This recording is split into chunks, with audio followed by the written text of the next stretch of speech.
What's up, Ekam? Nothing much, man. Just episode 3. Episode 3. Yep. What are we going to talk about? We have a lot to talk about today. So many things. We do. I am psyched. Right. So I was eating sushi, and I was on the phone with you. Yes. And then we got cut off. My phone died. Yes. Actually, my phone was at 1% as well. But my phone died. So your phone died, and you my thought it phone was was at 1%. So I thought mine automatically disconnected. Yeah, I was like, no, actually, my phone died. Oh, okay. Well, your fault. Yeah. So what were we talking about then? We talked about a couple of things.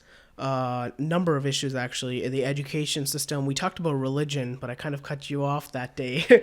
So we can probably save it for today and, elaborate on religion. We might get around to that. Yes, we will. We definitely will. Yeah. So aliens, would they attack us? Okay, so we mentioned this in podcast number 1, I believe. One person actually commented, hey, if you believe in aliens, why don't you believe in God? So what do you have to say about that? Yeah, I said, it's more plausible to believe in aliens because they have like a physical explanation, right? Like they would have arisen on a planet in the same way that we did. And then they could develop the technology if they had longer to progress. Because our technology, because of Moore's law, it doubles about every 18 months. So if it keeps going at the rate it's going, we might master interstellar travel, intergalactic travel, and we might eventually get to the point where we can find other worlds. Other worlds. Yeah. Interesting. You talked about, hey, what if like aliens invade Earth? And I was talking about on the phone call with you that day when you were enjoying your sushi. If aliens had the technology and capability of traveling across the universe just to come to Earth and, colonize it and live in it, why don't they have the technology to just like go to a different universe or probably a different galaxy that is habitable just like Earth? Why would they specifically come to Earth? Okay, so I started off on talking about the Goldilocks zone and the amount of habitable planets. So it was like a scarcity argument. It was like, well, maybe there's just not a lot of habitable planets. And then the other argument is maybe habitable planets become inhabited naturally. And so they did an experiment, which is very interesting. I learned about it in biology, where they recreated the conditions of the primordial soup of ocean on the planet Earth, and with the types of molecules that would have been around there.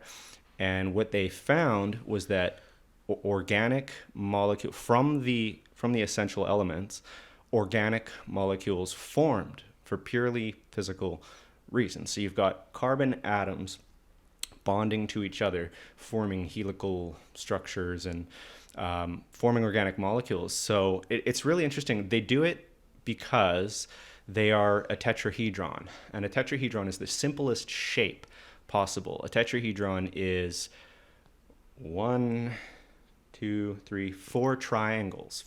So it's the simplest three-dimensional shape, right? So you've got one triangle. You've got a 3-triangle pyramid. You can imagine that. And then another triangle at the bottom. Cool. Right, because it's made of a nucleus plus 1, 2, 3, 4 electrons, and it forms that tetrahedron shape. So when you have that shape, if you stack other carbon atoms in a certain pattern, it forms a spiral, and that's what our DNA is made of. It's made of a spiral shaped structure called double helix. And double helix, which is our DNA. The basis for our DNA. Interesting. That backbone. Fun fact, our DNA is so long, it's so, lengthy that if you were to stretch every strand out and put it together, you can go to the moon and back. Really? Yep. I didn't even know that. Well, you talked about synapses, right? And how many trillions of synapses we have and all the brain processing power. So I don't think it's our DNA would reach the moon and back. Yep, that's how big it is. I mean, it's so condensed. The chromosomes are so condensed. They are, yeah. That if you were to stretch it out, it would be very, very long. Huh, that's amazing. Yeah, so, I guess if you, had, like 1 billion, like 1 billion people in the like a specific area, and you took all that DNA, I think you could like build a bridge with like super glue. I don't know, whatever. So It's interesting. yeah, and it's interesting too because there are very simple life forms on planet Earth too. Earth. They have they map the genome of this worm.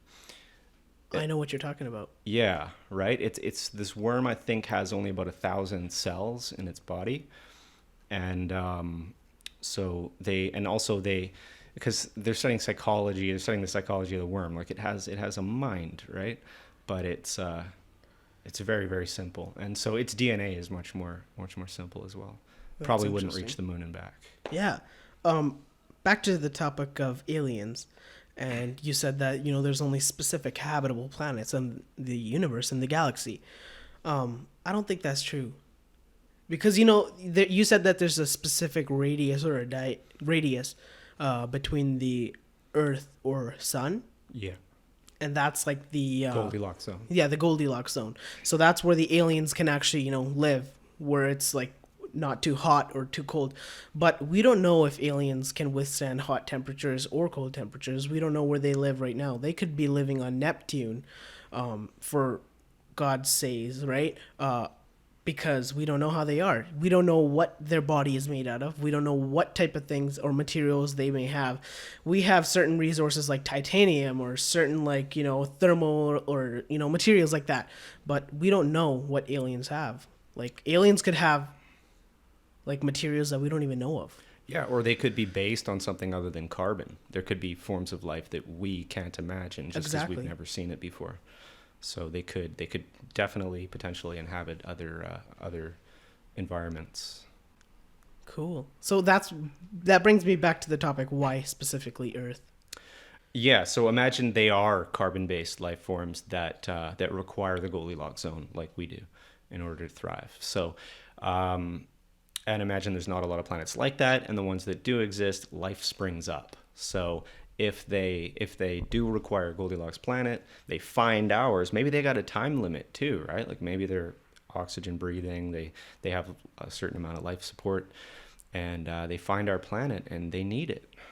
Interesting. And to us, But that's all speculation. That is speculation, but they're more advanced than we are.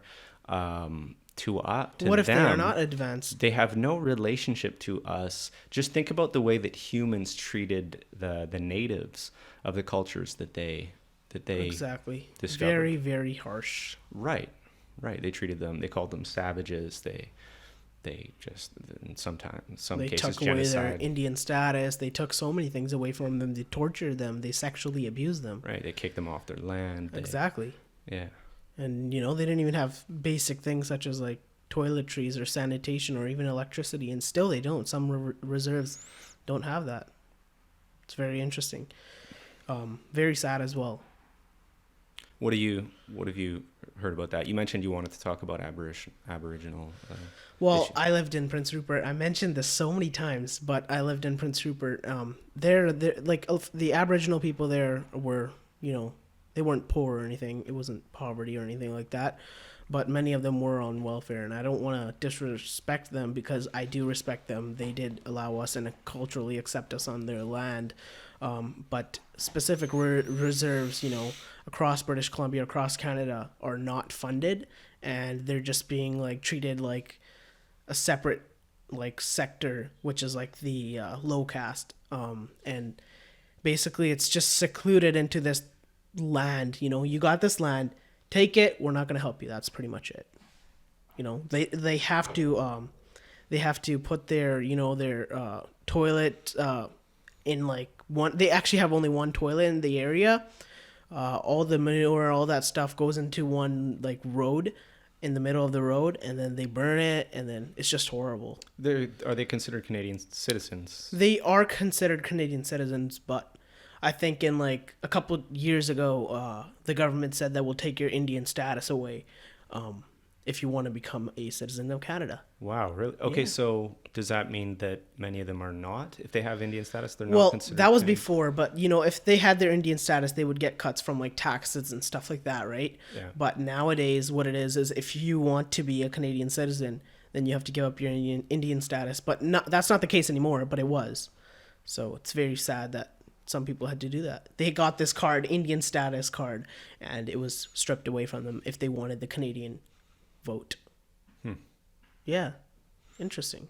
Yeah, I don't know the origins of all that, like how the reserves were formed and what that was about. Like, did they want that? Did they want to be separate? Did they want to have their own place? Well, I don't know the full story, but I believe that it was something to do with they wanting their self-governing type of like situation. So they wanted to self-govern themselves, kind of, right? They wanted to become. It wasn't like the separatist party like Quebec. It wasn't like that. You know, they just wanted voting rights. They wanted basic rights like Canadians have now. So it's pretty much that. But the government developed this reserve system where they just separated them. Yeah. Yeah, it's tough because I mean, if they were trying to stay separate, then it's almost like, well, they played a role in their current situation. Yeah. Right. I mean, if they wanted to integrate. But I have heard as well that there's a sentiment that we stole their land. Well, I don't think they, pose, the First Nations think of it as that way. Like, we stole their land, we want it back, get the hell out, right? It's not like that. I think they're very understanding people, for all I know, right? But I would say that the government is not taking as much care of them as they do for us, just providing them welfare. And I don't want to say anything to disrespect them, but I love the First Nations people. I think they're very culturally enriched, right? But, things like drugs, alcohol, that type of stuff exists on reserves, particularly because the government is not taking as much care as they would. Yeah. Yeah, like I said, I don't know much about those issues. Yeah. But, yeah. It's interesting. Yeah, they're not being provided. It's sad, actually. Yeah, but if they wanted to maintain their, like, a certain type of lifestyle that was different, I mean, they don't want to integrate, then it makes things complicated, I think. The First Nations people, they do, specific practices, like, regalias, or I don't know what it's called, but like traditional dances and stuff like that. I feel like Prince Rupert is a really good example of that, because a lot of First Nations live there, and you can see the First Nations community there. Whereas on reserves, it's much more of a rough image, it's just not it's not the First Nation image that should be portrayed around Canada. So I think the government has to do a big part of that. All right. Yeah. But I never really answered your question about God and about why I think like if I believe that aliens can visit Earth, why don't I believe in God? Yeah. I said that I think that it's more plausible that I think that there's plenty of possible planets in the universe. We can see when we look through a telescope, we can find Goldilocks zone planets. Many of them, thousands of them, I think, have been discovered in this galaxy. Interesting. Yeah. And they could potentially have life on them. We don't know. So you don't believe in God, but you believe in aliens, something that you don't see or have evidence of. It could, for all we know, it could just be a made up thing by a person. Because we don't have any evidence, and that's what you mean by God, right? Well, but it's different. I would go farther than that. I would say we have a lot of counter evidence, because I don't know what the Sikh religion says about God, but other religions have made claims about what God does that have been disproven. They've been disproven by science. So many things. I mentioned Adam and Eve last time. I mentioned the rain, right? Yeah. But there's many more examples than that. Like we can trace the evolution of the universe back to the Big Bang. Yes. And we know that everything that happened after that was purely determined by physical laws. Okay, So so in Sikhism, yeah, it talks about the philosophy and how that all started. And actually, the Big Bang it talks about that in Sikhism. Ik on God. It's actually the first word written in our scripture, holy scripture, and it's interesting because it says Ik on God, oneness. So that's the Sikh philosophy. And it basically talks about, there's oneness. Everyone is equal. We don't label anyone as, a gay person or a lesbian or, bisexual. Everyone is one. you mean ultimately they're one? I mean, there's differentiation. There are people who Yes, yes. consider themselves lesbians and people who consider themselves But gay. ultimately everyone is one. There is only oneness. Everyone is equal. That is the Yeah, ultimately they're all one. yes. So the idea of oneness is the first thing that was said. Ik on God is actually the sound that was there when we call it the Big Bang, but it was Ik on God. It wasn't just our religion. It was the Islamic people. Their religion claims that they heard Ik om. They heard om. We had heard on.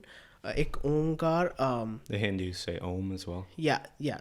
So you can correspond this and see, oh my God, this is actually real. Because, I wouldn't say it's copying because there's many differences. But, back to the idea of God. God, you can't just say God is a person with a beard sitting in the clouds, right? God is much more than that. You can't find God. God is already there. He's actually in the top of your head. You can experience him at the top of your head. Right over here. And it talks about that. And we say the third eye and all that, but that stuff is actually true. We have 9 doors, 9 gates, and then the 10th one is here. Yeah. Yeah. Yeah. But if you want to further understand this, you would have to go into the lifestyle of the gurus. You would have to look at all the facts, and then I went through the lifestyle of the Buddhists. It's got to be similar. it is similar. Yeah. Most of it is. Yeah. So yeah. Yeah. But it is ultimately it's the experience of God that you can't. You say when you say God, I want to meet God. You're looking towards something, but when you say God is up here, He's on the top of your head, you just got to open that gate, that experience. Then ultimately, you're talking about You're saying God is within you. God is within you. Yes. God is maybe oneness. The Exactly. oneness of all of the beings. human race and all beings. Yeah. Yeah. Initially, yes. Okay, that's interesting. Yeah, I'm not completely closed to the possibility that there's more than meets the eye. Yes. Yeah. Yeah, and I'm not completely closed to the possibility of reincarnation either. But I think that the way I see the scientific evidence, I think that there's a lot of evidence against it. Just because it seems the simplest explanation of the physical reality that we see is that there's a physical reality, and for some reason, and I never believed this for 15 years, I believed the opposite. I believed that, well, it can't explain consciousness.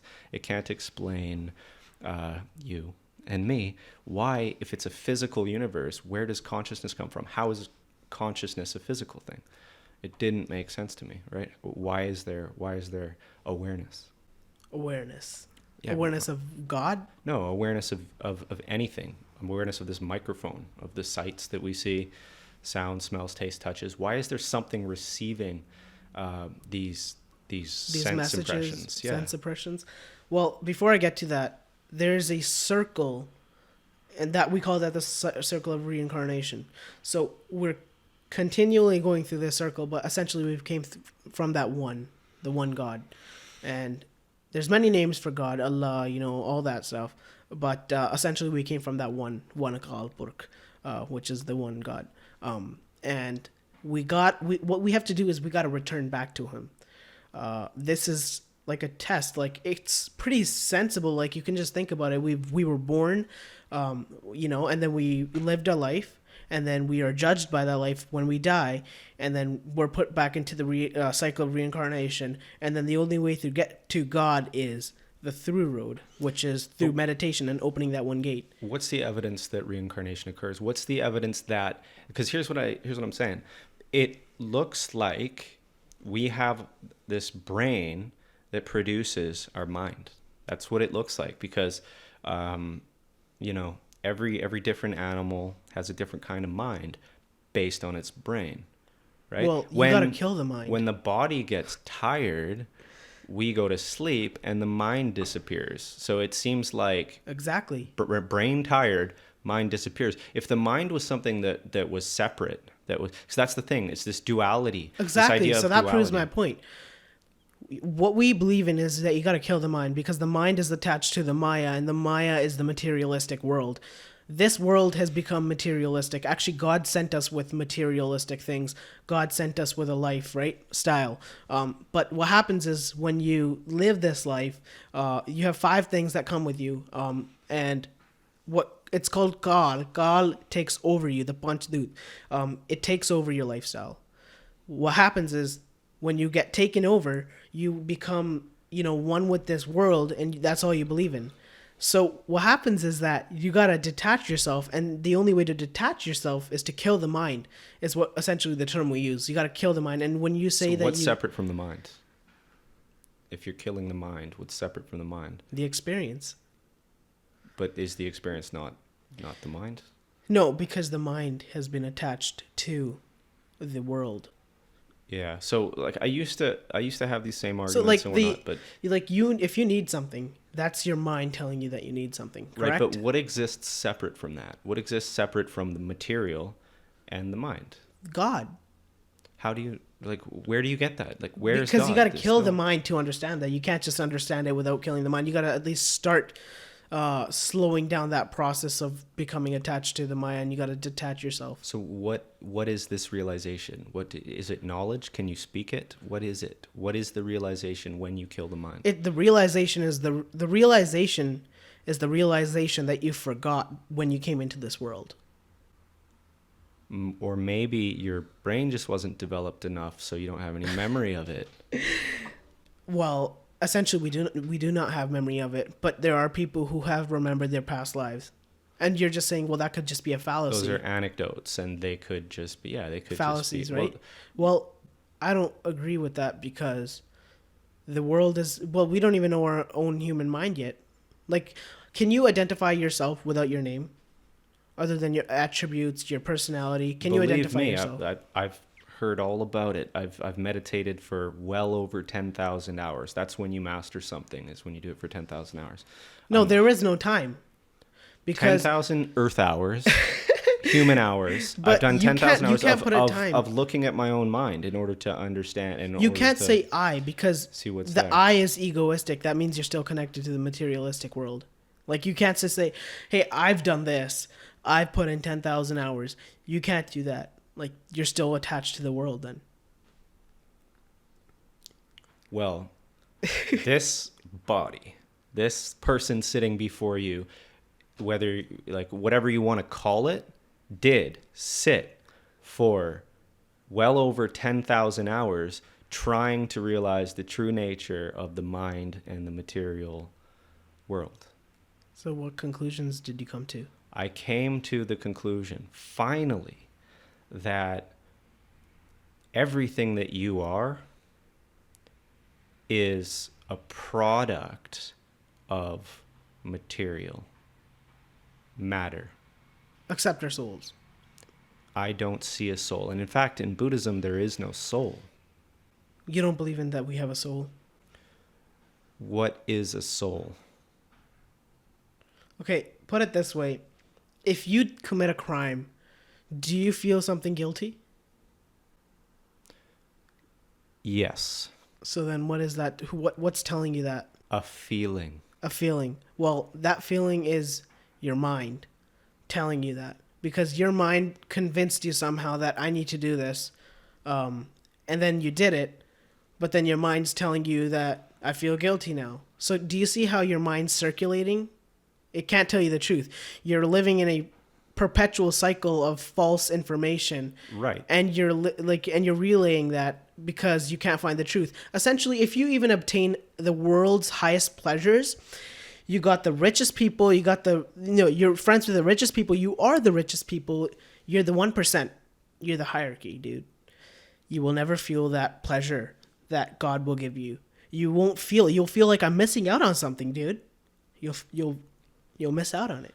Buddhism has the same argument, except it doesn't use God. There's no need for God in that argument. What it says is that your addiction... Yeah, sorry, you don't need Hey, God. let me finish. Okay. Your addiction to material, sensual things is going to cause you all kinds of psychological problems. You're deceiving yourself into thinking that they're worth it. You're deceiving yourself into thinking that they're permanent, that they're going to last forever, that they're going to satisfy you. 100%. And then they don't, and that's when you suffer. So if you were to detach yourself from the material Materialistic. addiction, then you would experience this blissful peace of mind. And there's no mention of a creator God giving you that pleasure. They're saying that it's purely causal. It's scientific sounding than these other religions that say that it's a gift from God that you feel good when you do this. They're saying it's just a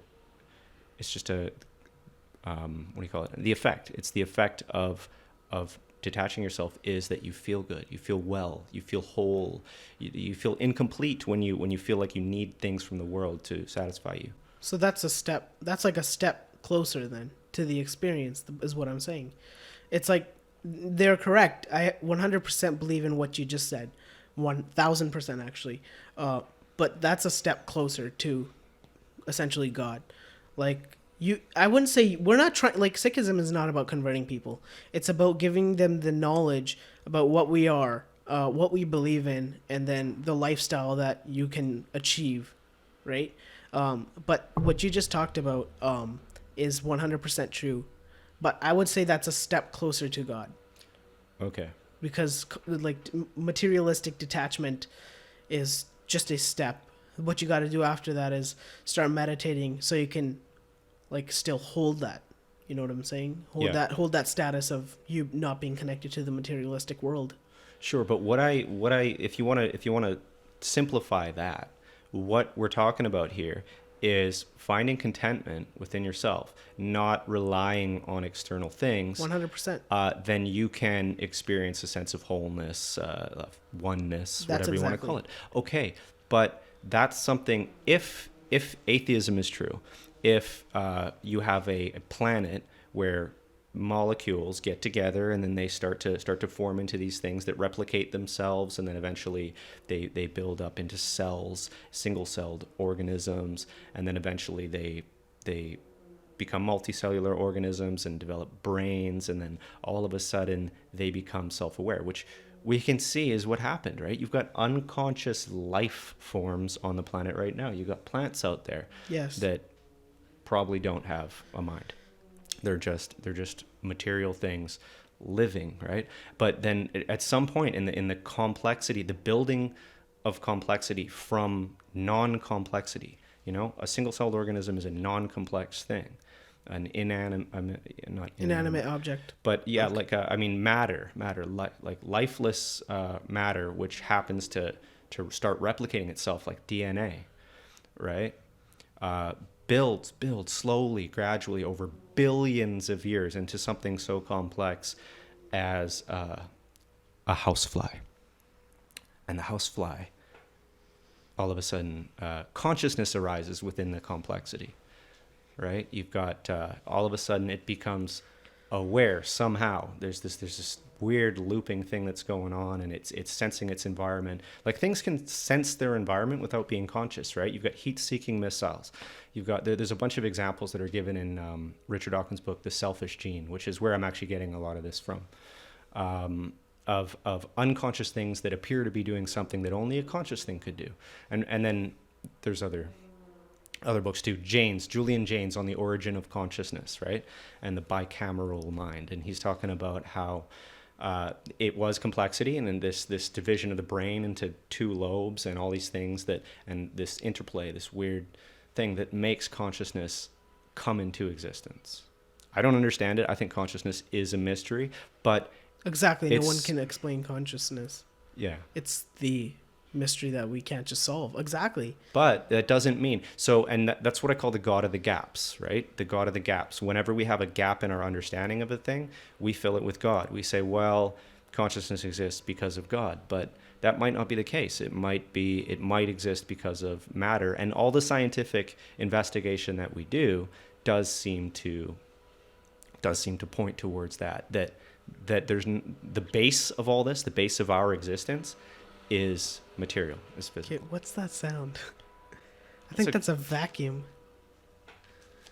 Could be a lawnmower. Okay. You know, I'll shut the window. We forgot to get the Coca-Cola. No, it is a vacuum. Okay, screw. We'll just edit this part. That's a vacuum in a hall. No, we won't edit it. Okay. We're going to leave the vacuum in. Sounds People good. will have to tolerate it. Yeah, people will love that sound of the vacuum. Yeah, well, we can still have a conversation with a vacuum. Of course. Yeah. Vacuums don't disturb us. Yeah.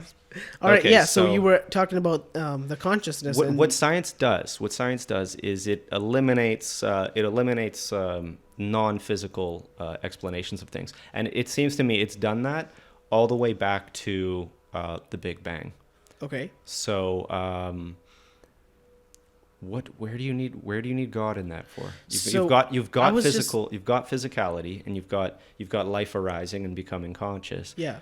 What's the need for God? And also, what's the need for reincarnation? What's your evidence for reincarnation? And why don't you think it's possible that the brain produces the mind, and then what couldn't that explain?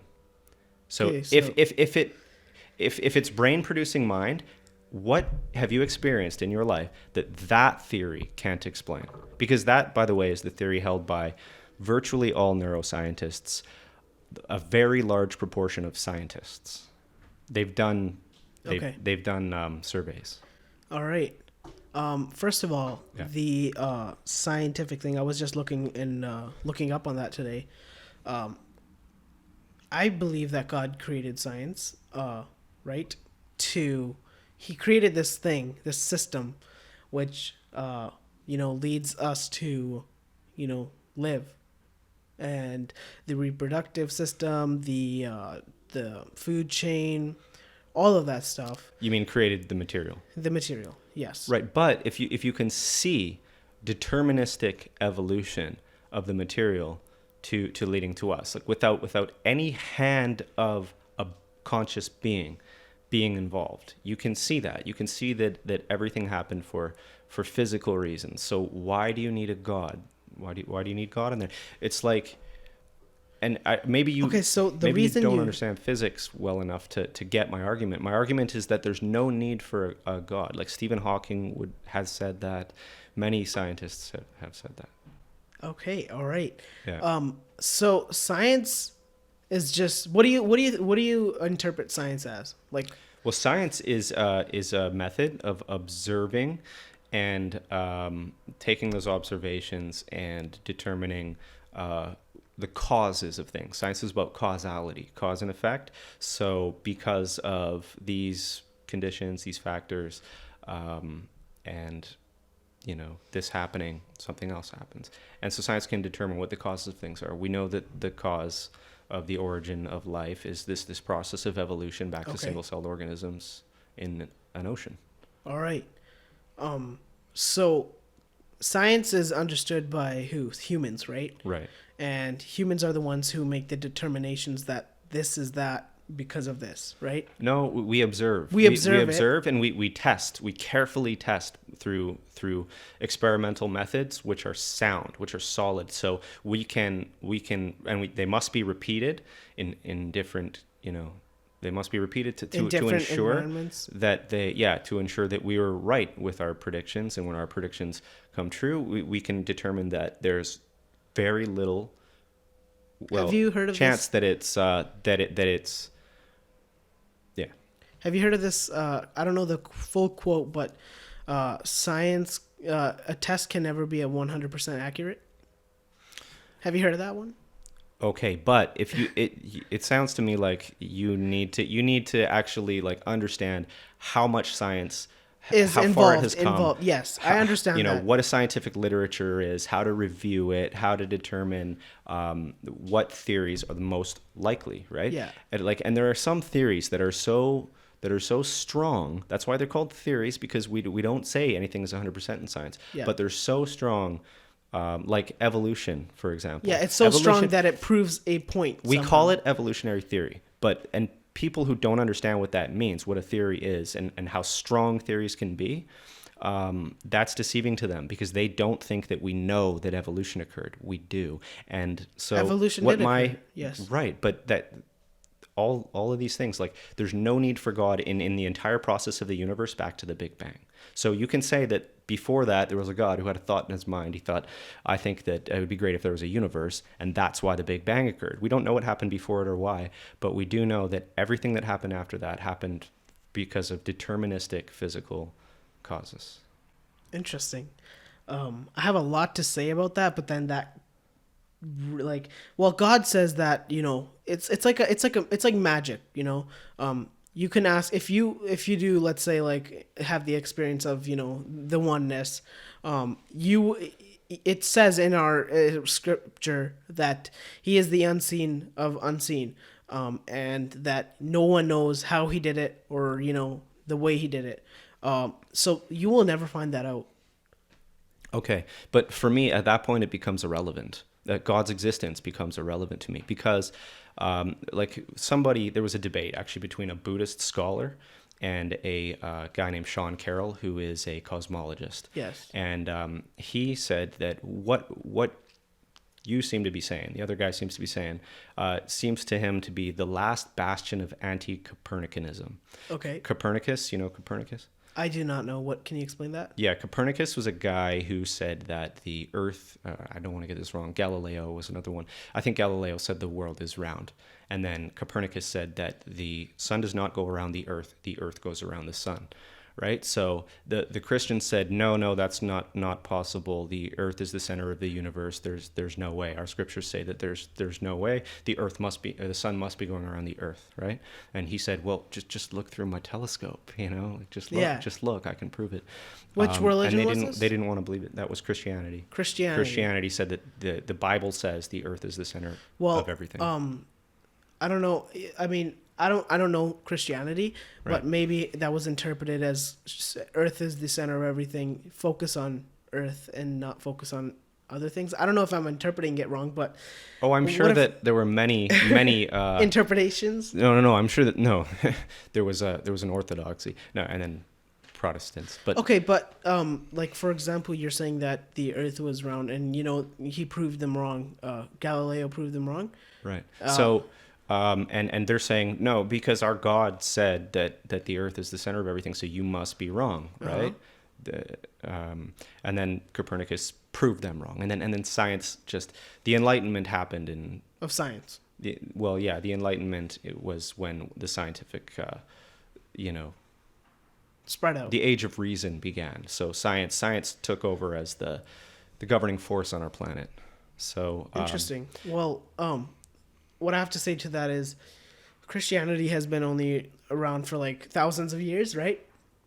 But Jesus was on this earth for like 3 or 4 years, and the Bible has changed dozens of times. So I don't know what that tells you, but it does tell me something. And my interpretation of that is that people are changing things, and it's not meant to be changed, or something happened that led to that change. But if you look at our scripture, it hasn't been changed once, not a single time. It's the original authentic scripture. But what's happening now is that Indian governments are manipulating and printing different text, incorporating that, and then changing the meaning and putting it on specific apps that is corrupting the minds of specific religious people. Right. Well, I think references to the Earth being the center of the universe and the world being flat and all that, those long predate Jesus. It wasn't Jesus that said anything about that. That's from the Old Testament, which is, I think, at least 4,000 years old, and it could have been an oral tradition that goes back. We have no idea how long. So it's just the idea that religious people cling to beliefs that may or may not have any basis in reality, and science disproves them, and it's been doing that for a long time since Copernicus. But when we say, hey, we can actually understand everything that happened all the way back to the Big Bang, then the Catholic Church says, but God's the reason all that happened. And so Sean Carroll said it's the last bastion of anti-Copernicanism, because there's nothing left that we need God to explain, basically. There's a lot to say on that. I don't even know where to start, but There's a lot to say about that. But it's just basically the idea of God, or for atheists. Well, actually, there's two types of atheists. There's the first one is the atheist that thinks that there's so much corruption in this world, so much hatred that, oh my God, how can there even be a God? That's the first type of atheist. The second type of atheists would be the atheists that need evidence through their five senses to believe in that there's a God. They basically believe in science. We need any evidence at all.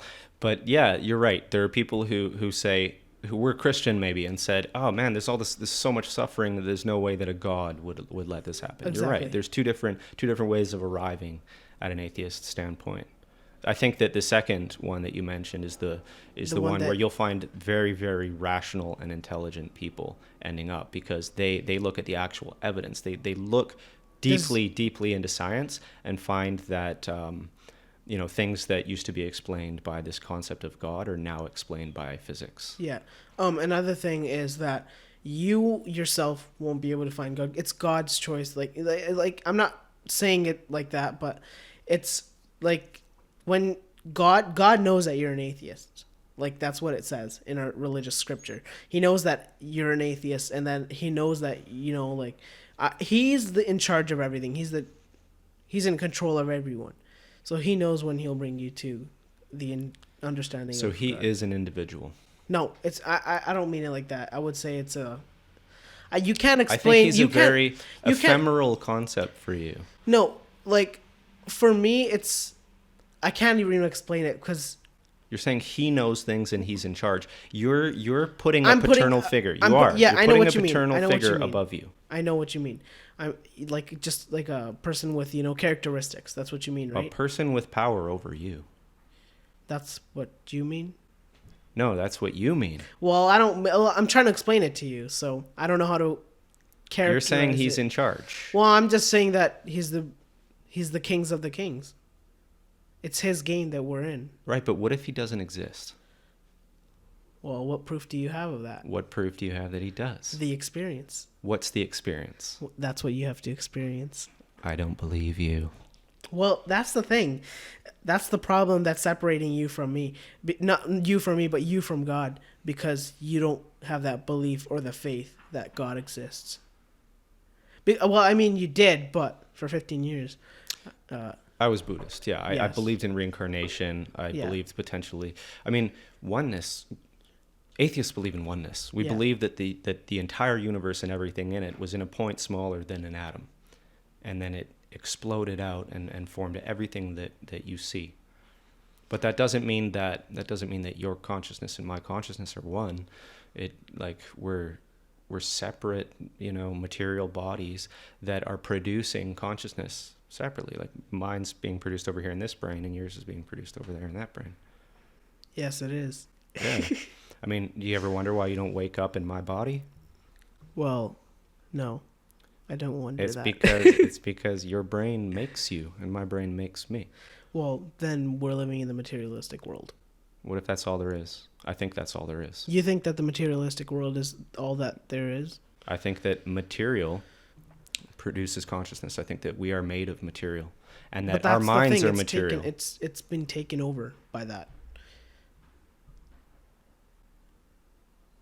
Moment of silence. Well, I think that our minds are material. I think that they are material. They are 100% material. Understand they have been contaminated by the material.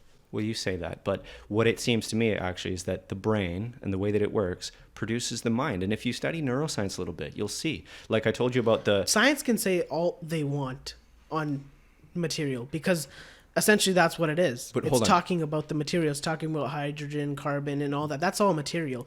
There is no faith situated. Right, but I think your faith is going to prevent you from getting information that's going to explain better how things actually are in reality. So let me tell you something you might not know, and I don't think you do. Because if you knew enough about neuroscience, you would start to question the things that you believe.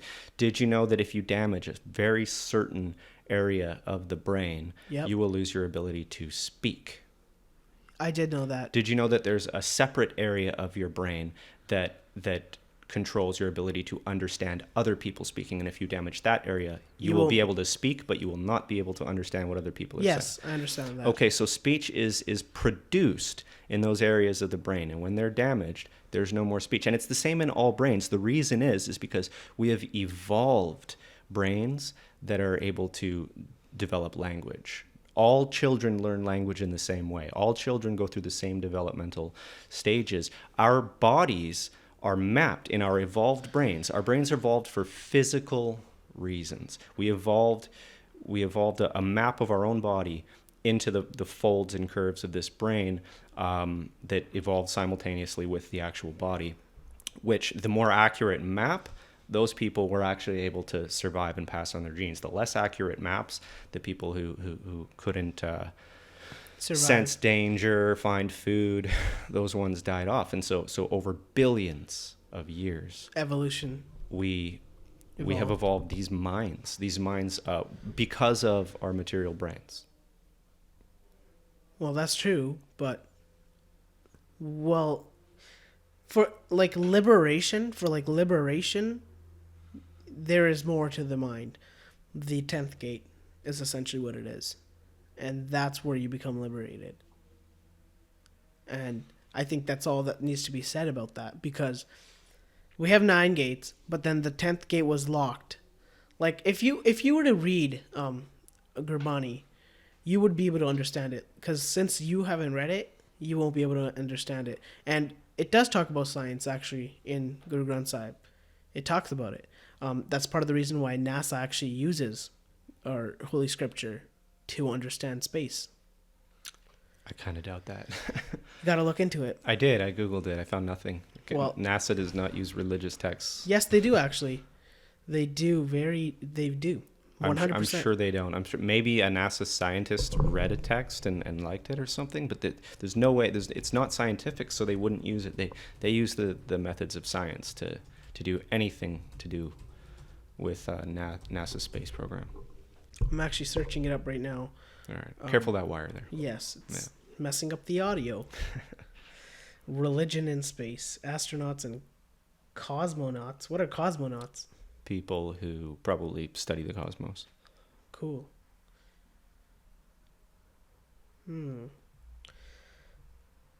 Mike Pence and the Gospel of NASA. Mike Pence.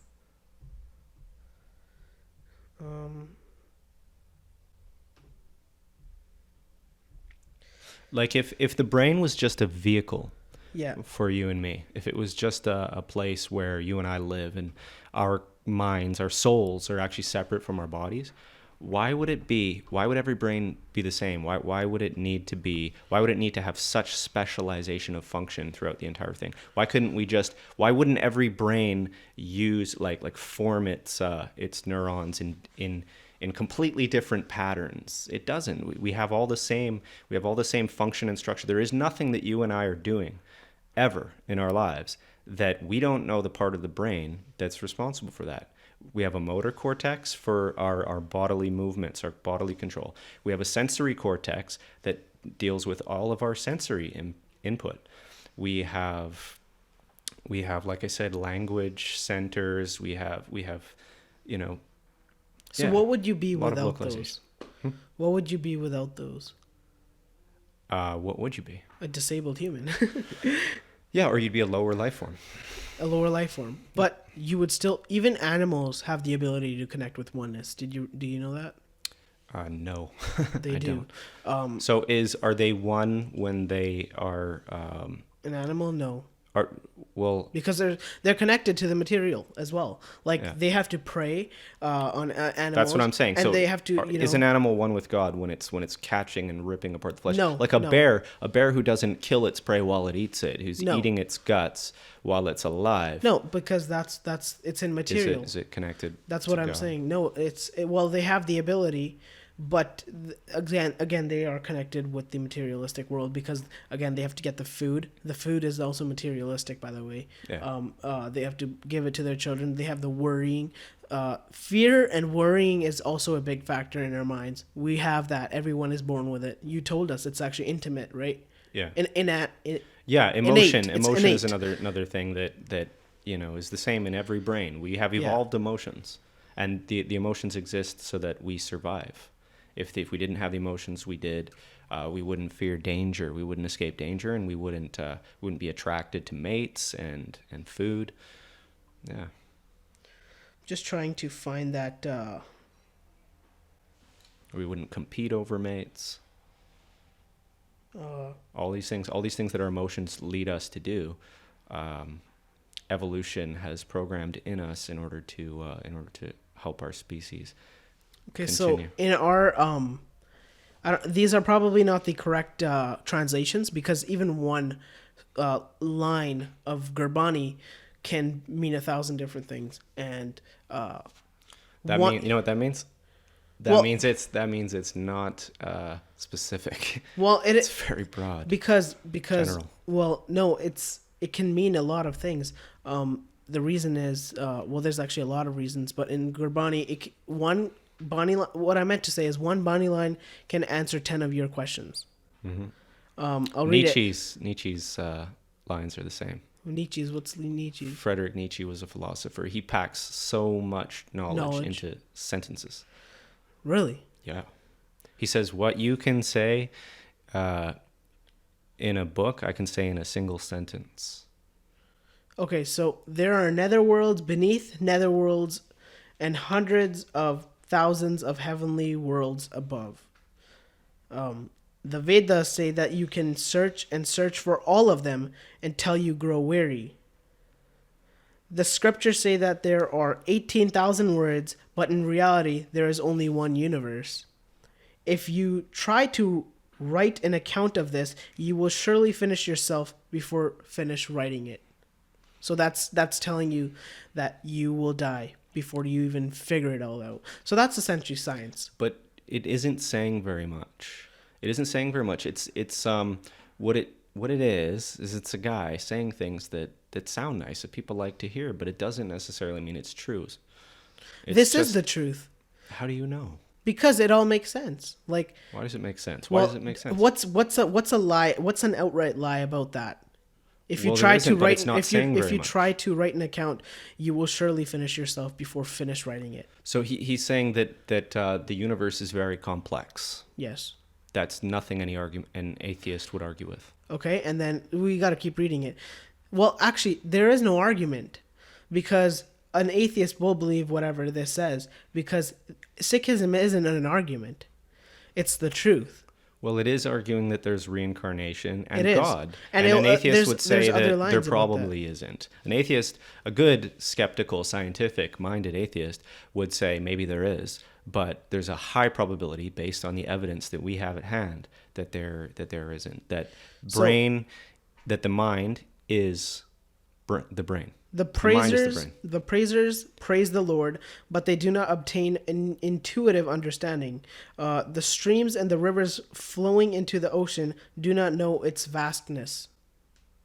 Right. It's beautiful poetry, but it doesn't mean very much. Actually, Sikhi is poetry. That's great. But there's a lot of good poetry in Buddhism too. Yes. And even the kings and emperors with the mountains of property and oceans of wealth, these are not even equal to an ant who does not forget God. Right. So that's Guru Nanak Dev Ji saying that if a god if an ant even enchants the name of Vaheguru, or the essence of God, the king is not even equal to an ant. That's called rhetoric. That's rhetoric. When you stand in front of an audience and you're a charismatic leader, which all founders of religions were, then what you're doing is that's a brag, is what that was.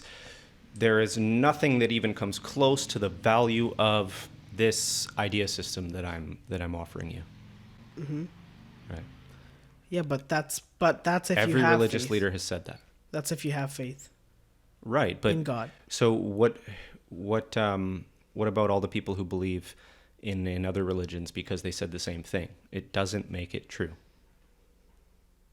There's no reason to believe that's right when Buddhism is wrong, or Christianity is wrong, or Islam is wrong, or Hinduism is wrong. The limits of the created universe cannot be perceived. No, they can't. Exactly. And every atheist would say the same thing. Exactly. So then you believe in Sikhism. Okay, fine. But we don't believe in reincarnation and we don't believe in God. Let me find the. Let me find that. Better turn off my sound here. But you can talk about something while I do this.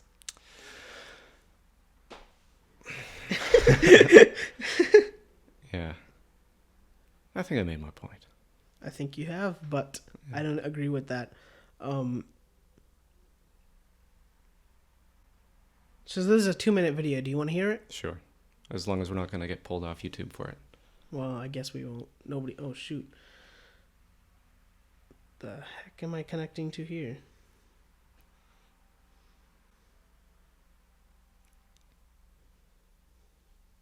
I don't know what's happening. So can you imagine a world where everything in Sikhism is still valuable, it's still great, but you stop believing in God and reincarnation? Because it just turns out that there's a lot of evidence that those things aren't true. Listen to this. Okay. We do believe that there are places of heaven. So when you get mukti, there's different levels of heaven, yeah? Right? Mukti And is people liberation. progress even after death.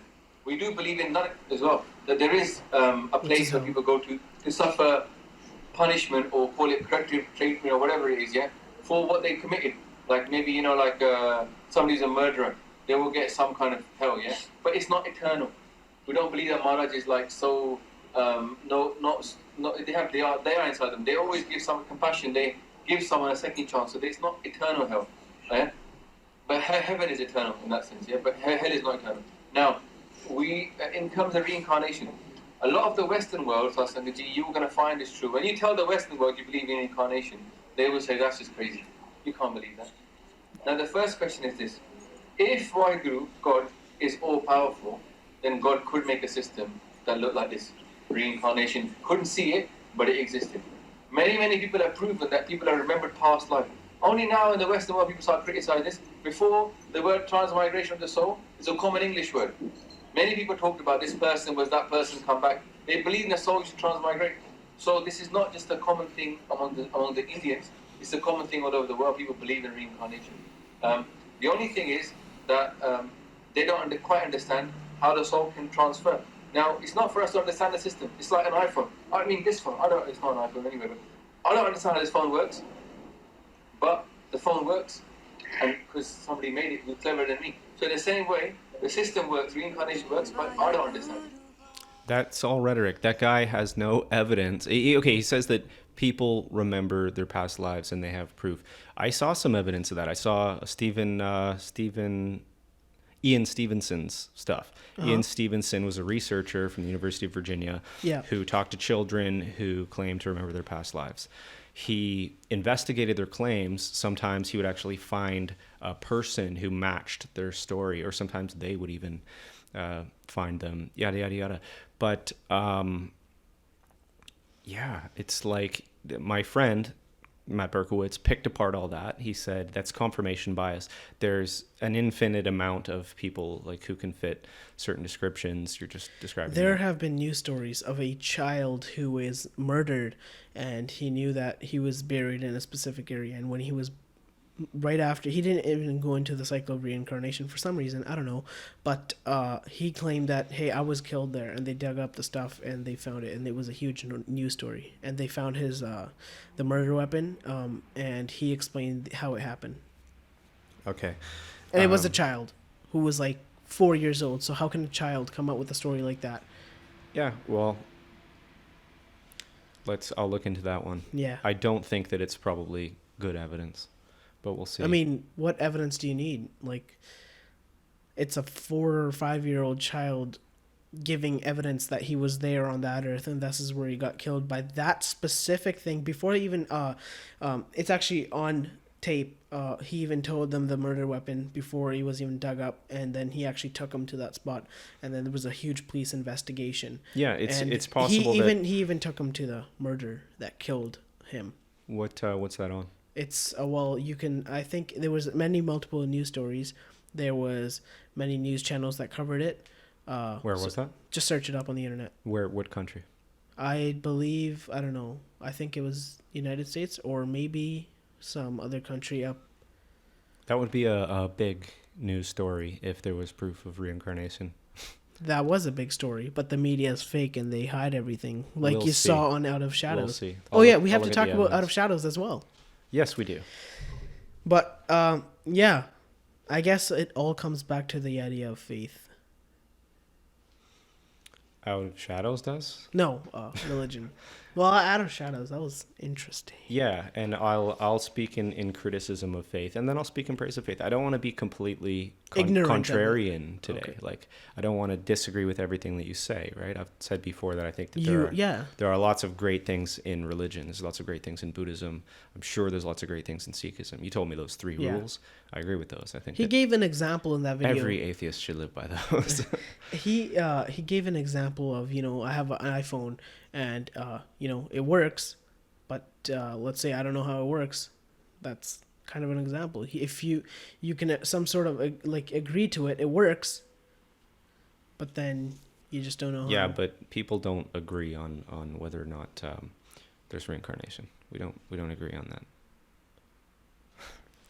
Well, I guess you'll. We can all agree that iPhones work. We'll all figure it out when because we there's evidence die. for that.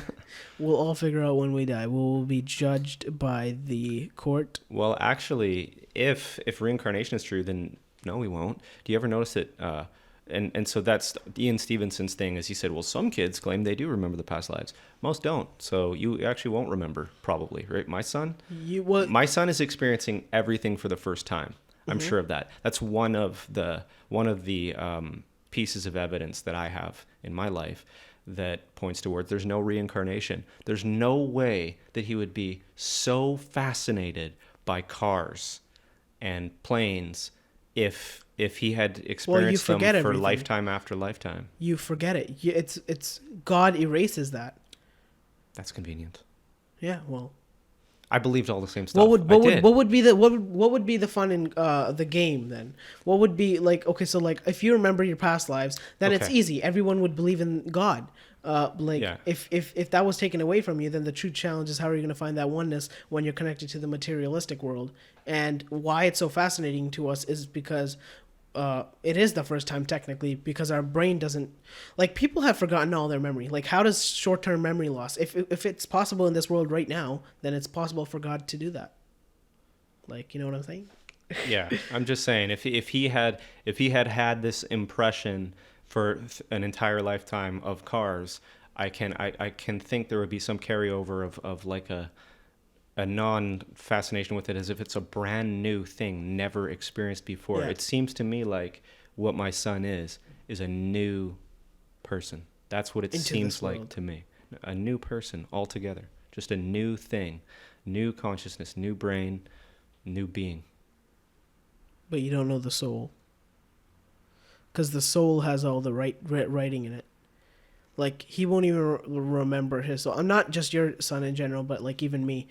Like, it's our soul that's come from different animals, different reincarnation. Like, I am fortunate enough to be in the human life form and talking about this right now, whereas I could have been like a goddamn bear in some like Buddhists forest. say the same thing. Exactly. We're fortunate So to be humans. We're fortunate, and the cycle is huge. It takes so long to come back to this form. It takes immense time, and I believe in that. Do you know what the Buddhist story? Let me tell you. So they say that it's so rare for an animal to be born human that it takes as long as it would take for a turtle who lives on the bottom of the ocean and only rises up once every 100 years, for that turtle on some specific occasion to poke its head through a lifesaver, like a life preserver, that is floating on the ocean, being pulled in the tides to the east and the south and the north and the west. The chances of that turtle getting its head right through that life preserver when it comes up only once every 100 years, that's the chances of an animal being born human. Well, I believe that. I don't. Because I think it's just rhetoric. It's just a story that people believed because they didn't have any evidence of the way things actually are. They didn't understand that. So do they have the evidence of that of that, do they? Well, So yeah, they have an explanation of origins. Those were explanations of origins of us, right? And I think that the Darwinian explanation settles it. Like there's no need to add complexity to that. That's one of the factors of critical thinking, of scientific reasoning, is when you're looking at an argument, you want to check its simplicity and you want to check how well it fits with what we already know. So what we already know is everything we know about the physical universe, and simplicity is like, in order for your explanation to be true, are we adding complexity to what we already know, or are we making it as simple as possible? So simple as possible explanation of why human beings are here is that life evolved from single-celled organisms, and here we are. You're adding complexity to think that there's this coevolution of a thing called a soul, which there's no evidence for its existence, and that transmigrates from one body to another by some mechanism that you need to invent. You need to add complexity and say that there's just that we're all one, and God just puts us into new bodies. That is a big job. Can you imagine that? Putting every soul that like passes away from one body into another body. That's a huge job that you're inventing. For God, are you talking about God? I'm talking about yeah, transmigration is a big complexity that you're adding to our actual observations of reality, which are that people... God, I mean, we don't know the attributes of God. Actually, God tells us in scriptures, the attributes of God. It's actually in the first few lines. I'll actually read them out to you for proof.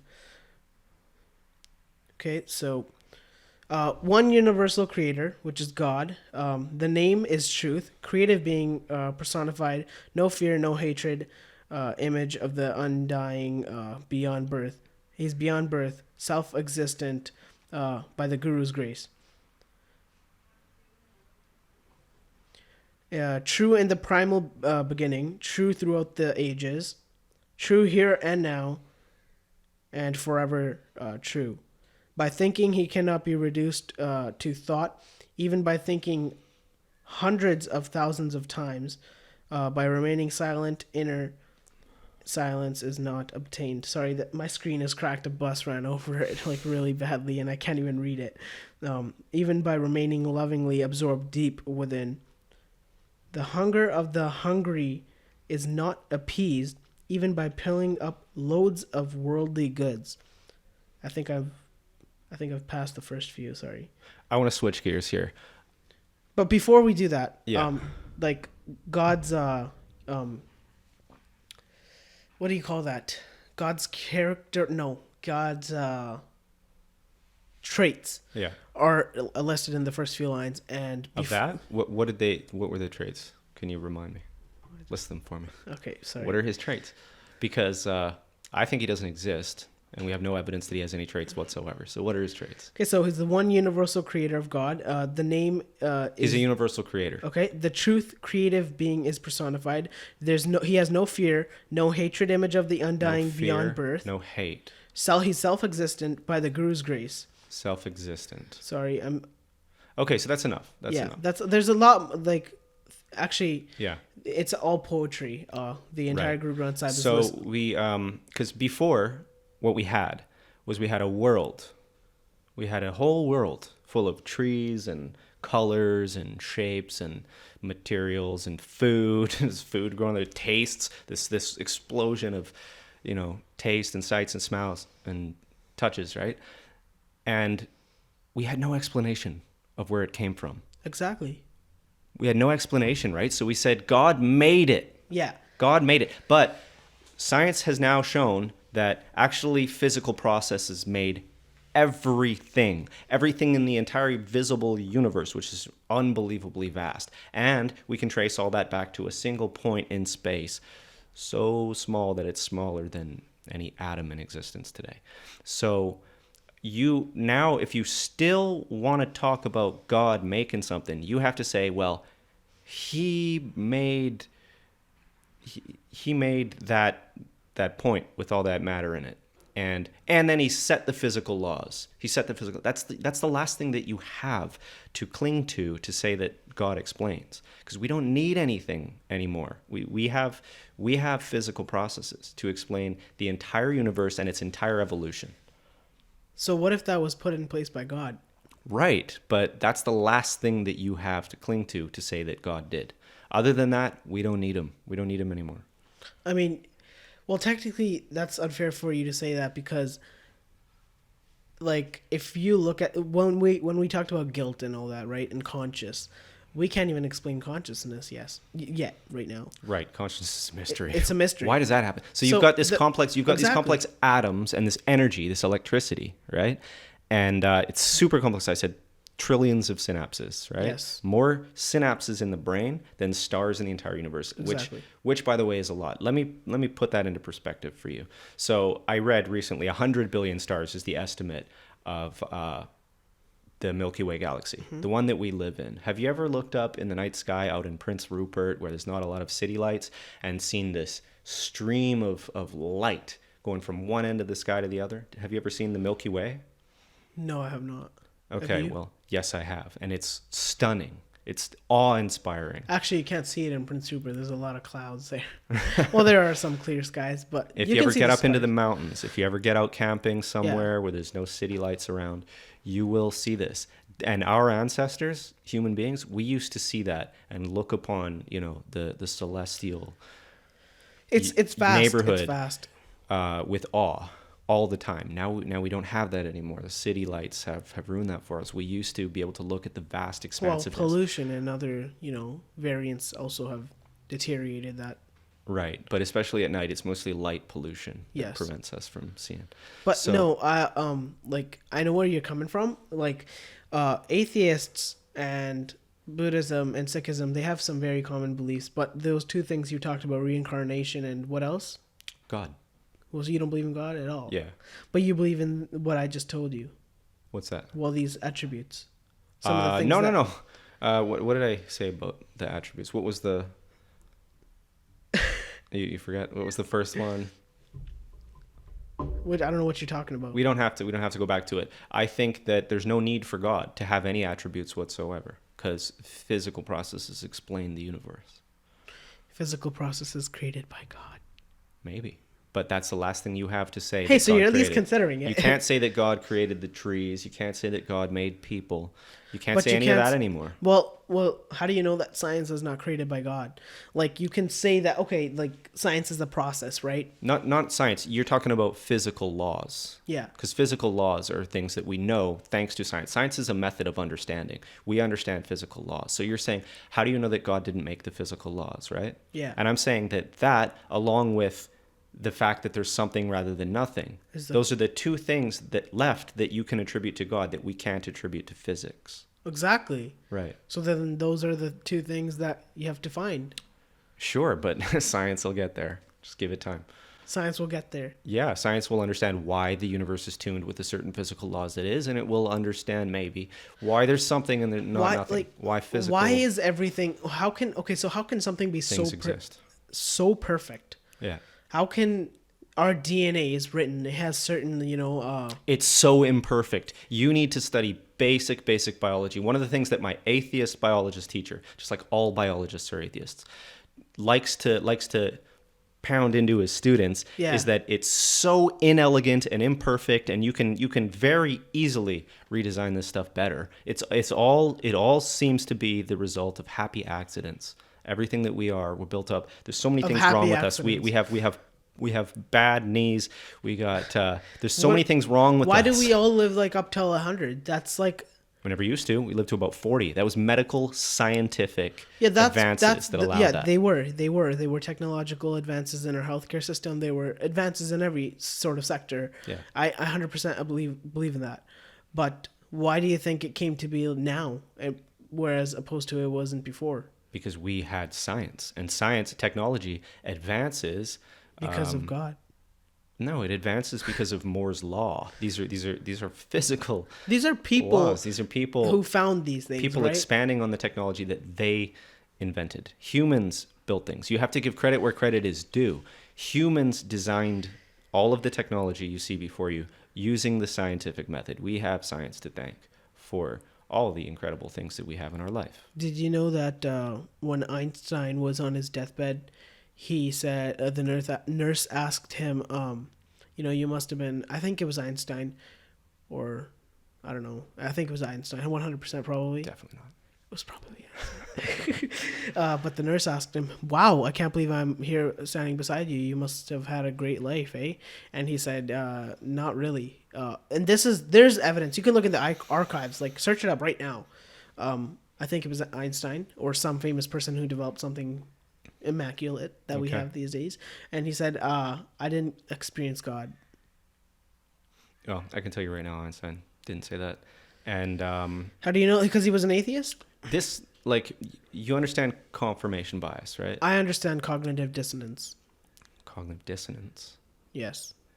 No, that's not what I'm talking about. I Well, said it's technically almost the same. confirmation bias. No, confirmation bias is where you are looking for evidence that supports your beliefs, right? And you Yes. say, like, instead of valuing science and its ability to give us knowledge about the reality of the world and ourselves, Yeah. you look for these little pieces of like, and I don't blame you for not knowing that it wasn't Einstein that said that didn't happen with Einstein. I don't know who it but was. it might, maybe somebody said that and maybe they did invent something of value, but that's not evidence. That's not convincing.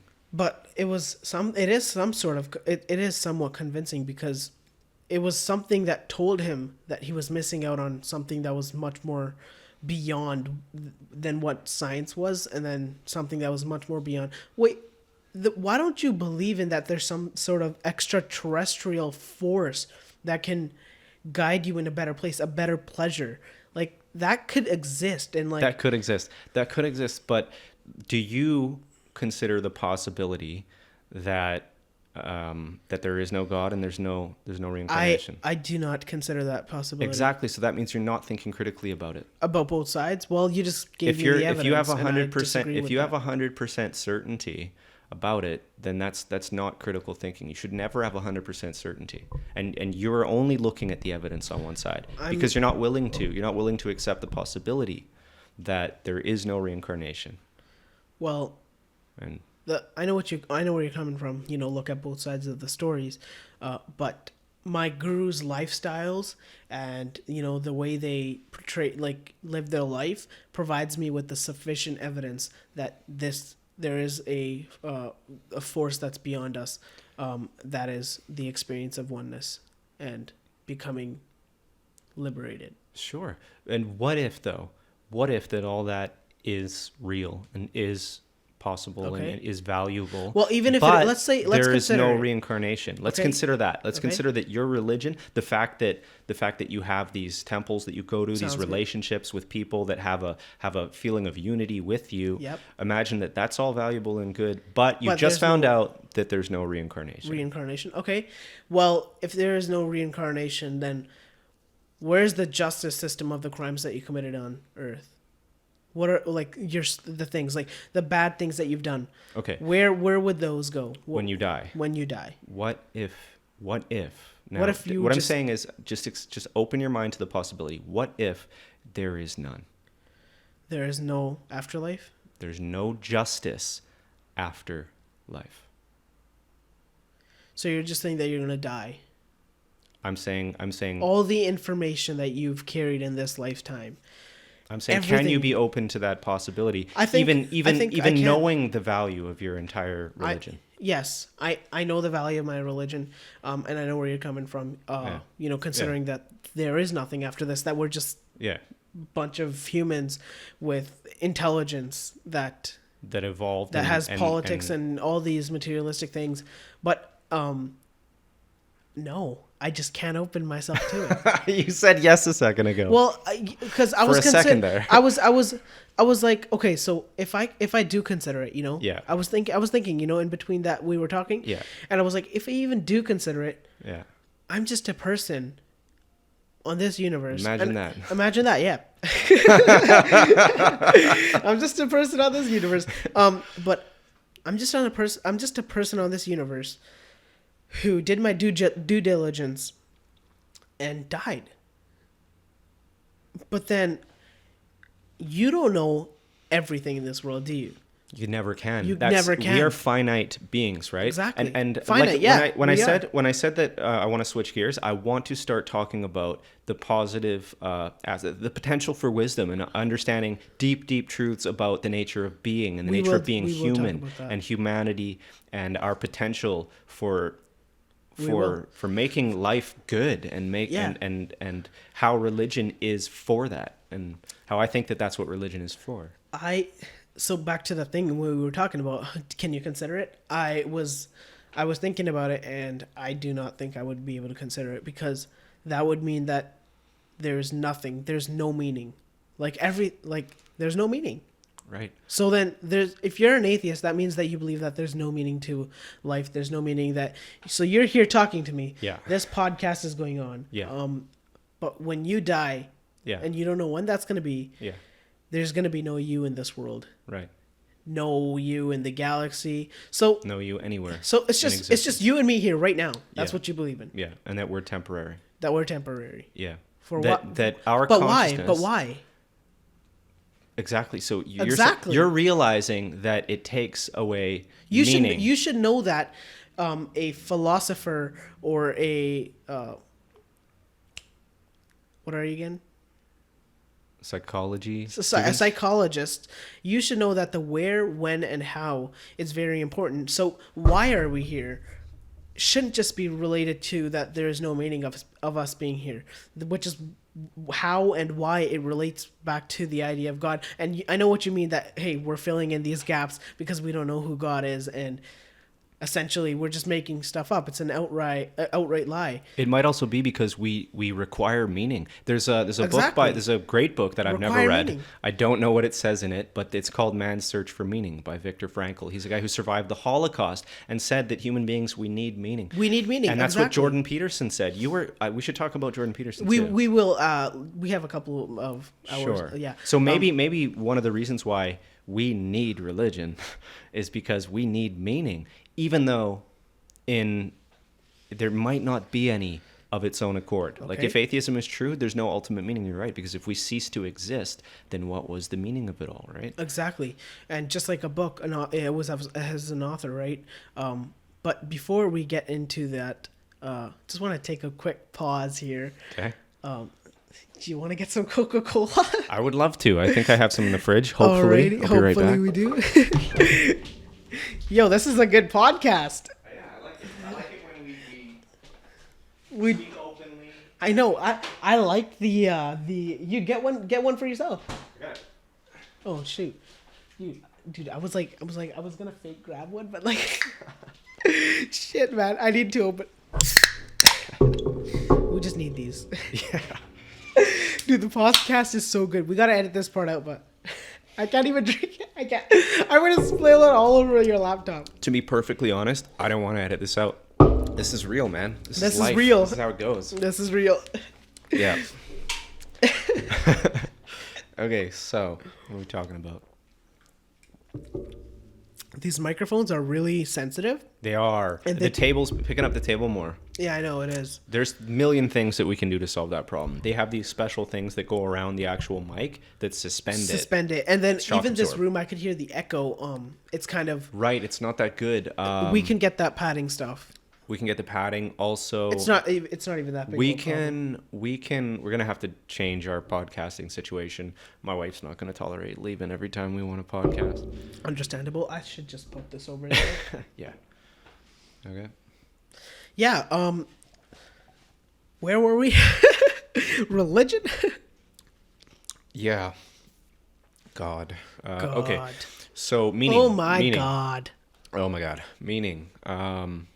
And then how we were talking about how if that turns out materialism, which is the philosophical position that everything is Yep. materially based, that our minds and consciousnness and everything that we are, 100% of it is materially based. There unfortunately is no God. There's just this. It's just Okay, so it's just a brain Instead making of saying us. God, can you say that there's some sort of deriving meaning? Can you?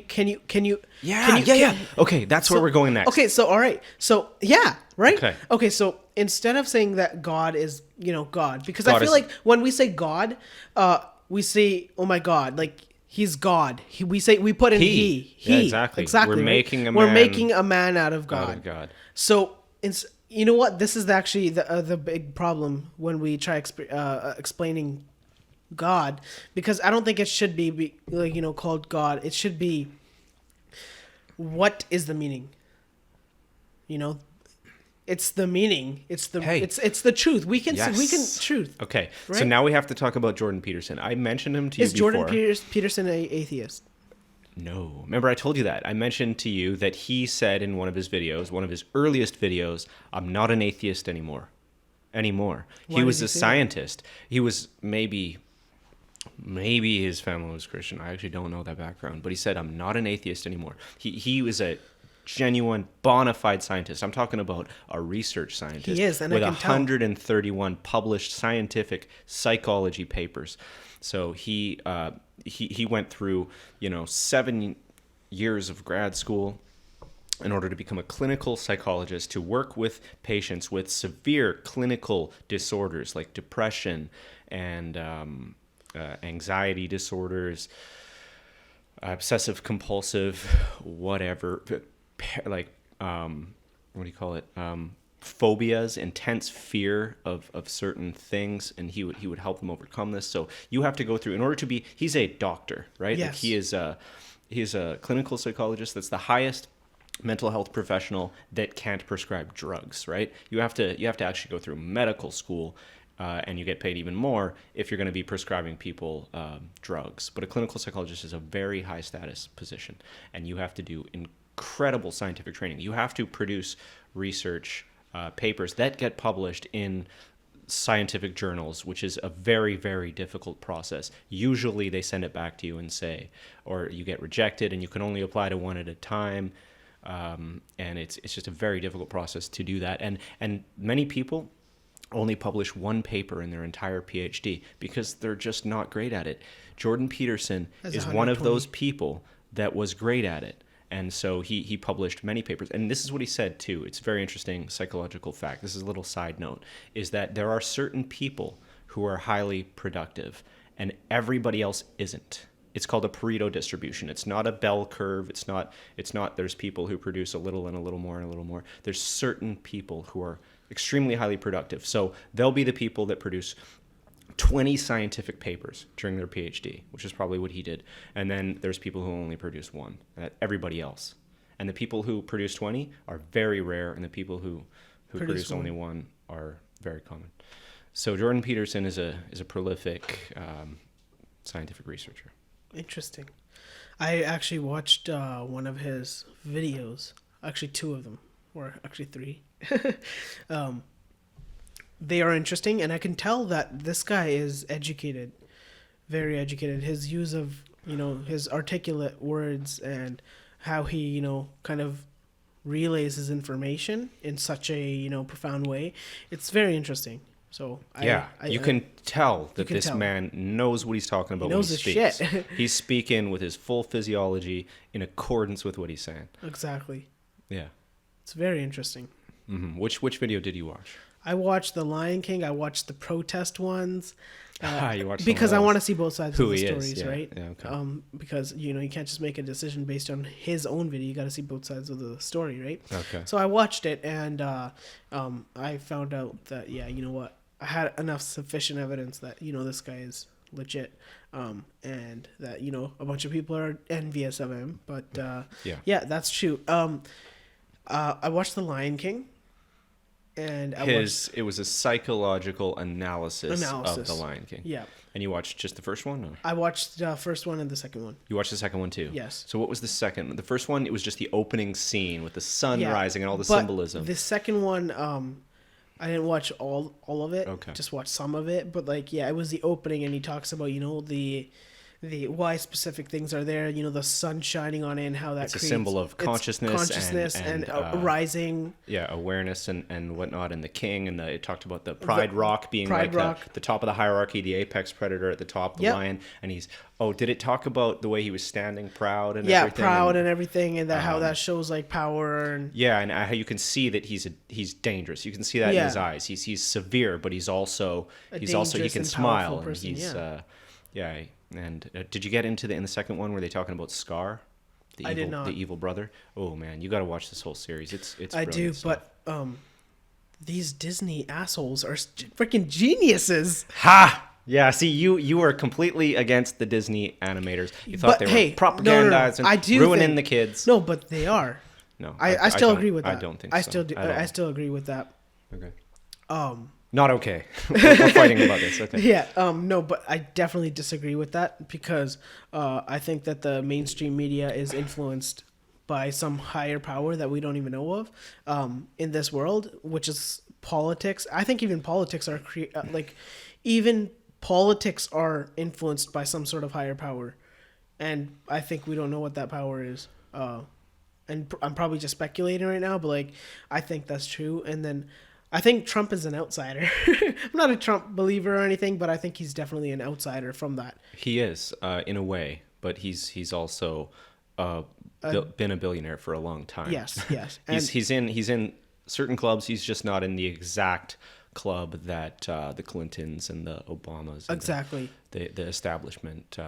But politicians. I think, yeah, he is an outsider then. And I like that aspect of him because he sees and views politics differently because he's been a businessman, whereas other presidents haven't. And Yeah, well, I'm not sure if he's an improvement on the old orderly presidential ways. Well, Trump has done a lot of things.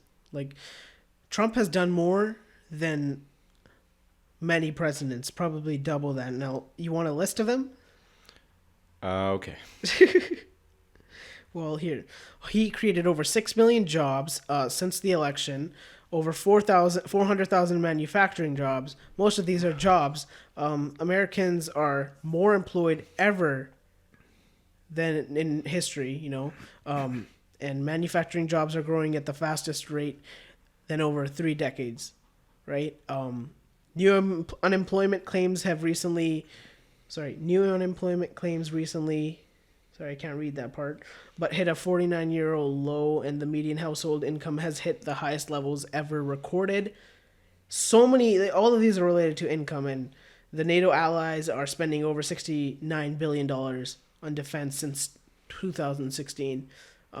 So these are all the good things. He's created jobs, and I think he's done a lot of good things. His policies are great, aside from the fact that he's done some pretty horrible things, but he has like over 40,000 lawsuits against him, but he's being sued every day by people. And I think that's just people being jealous of him and his work. Like the facts who are is there. influencing you to think that Trump is a good president? It's quite possible. It is. It's quite possible that he's created jobs for some He of reduced Americans. high-dose opioid prescriptions by 16% during his first year in office. These are facts. Mm-hmm. These are in statistics. Mm-hmm. You can see that. And that's after when he was in office. That's the beginning of it when he started in office. And it's crazy. So, yeah. Economic growth last quarter hit 4.2%. I was watching Russell Brand, and he's a lefty. He's not. Oh my God. Well. The radical left. Oh, and I just said a lefty.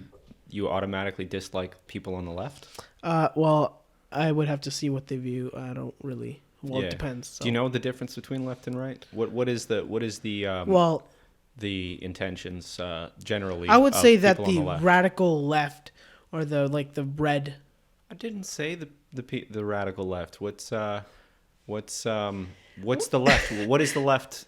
Well, I'll tell you what the right What's is. the character of the left versus the character of the right? Generally, The people on the left are haters and they have No. they have the no. Listen. Let me explain. No, so they are the people that disagree. They have their own viewpoints, and they are manipulated by the media. Wow. Okay, no. Let me explain basics of political spectrum. Okay. Generally, people that are on the left of the center of the spectrum. Yep. So there's a whole range. It's not just people that are far left. Right? Yeah, it's just like It's not just people who are all these negative things that you just mentioned, right? Yeah, well. It's people who are haters don't hate. people who are on the left of the political spectrum are people who are more concerned about the society as a whole, making sure that people that who are on the lower, ends of it, don't suffer too much. That believe that there should be some social responsibility of the government and the country as a whole to take care of people.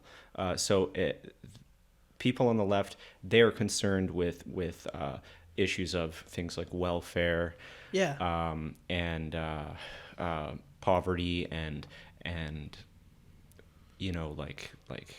low income neighborhood violence and other psychological issues. They're the people who are compassionate. They're the people who care about the people, right? Yeah. They like to use the word we. People on the right of the spectrum prefer to use the word I.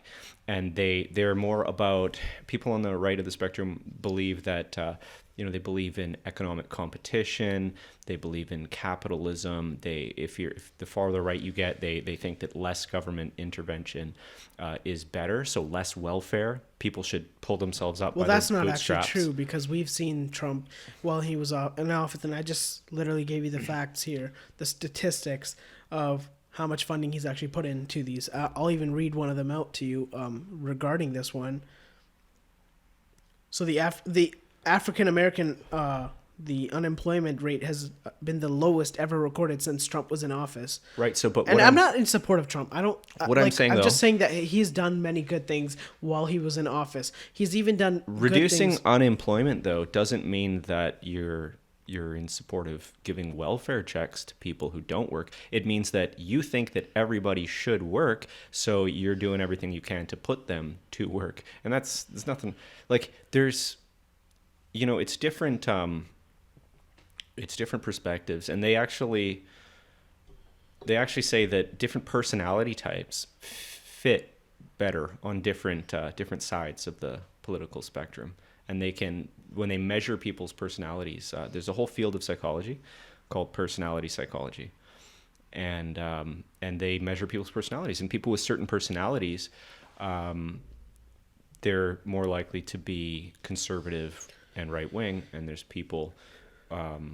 So basically, they've narrowed it down through complex statistical methods that there's 5 basic personality traits that you can either be high or low in, right? Yeah. One of them is introversion and extroversion. Yep. One of them is agreeableness, right? You can be high in agreeableness or low in agreeableness. Conscientiousness, so that's your work ethic, right? Versus people who are not conscientious, Anyways, so people who are high in, say, conscientiousness and maybe lower in agreeableness are more likely to be on the right of the political spectrum. People who are high in agreeableness, and also they break down into different categories too. So there's compassion within agreeableness, right? And people who are high in agreeableness are often high in compassion. They're more likely to be on the left side of the political spectrum. And I personally think you need both sides. You need to balance. For a society to function well, you need people to care about the people who are at the lowest levels of the society. Otherwise, those people are going to get really angry, and the society is not going to be stable, right? They're going to want to fight and overthrow the system that has left them behind. So you need people to care about them. Yeah. No. Yeah. Obviously, there are people who are on the off from the middle and to the left that have that. They are compassionate, but when you were talking about people who are in poverty and receiving welfare checks, many of them are on drugs. And what Trump has done is he's increased funding. He's actually increased about $6 billion into fighting against the epidemic of opioid use and other drugs. Mm-hmm. So I feel like in a way he is targeting the root cause of why people are in poverty. And I feel like that's way more important than actually just keep on giving these people money, whereas they're just going to use it on the things that they always use it on. And it's kind of preventing it. It's targeting the root. And if you target the root, and if you fix that root, and it starts developing a good conscious, it starts developing, good behavior, then, then they're automatically going to heal themselves.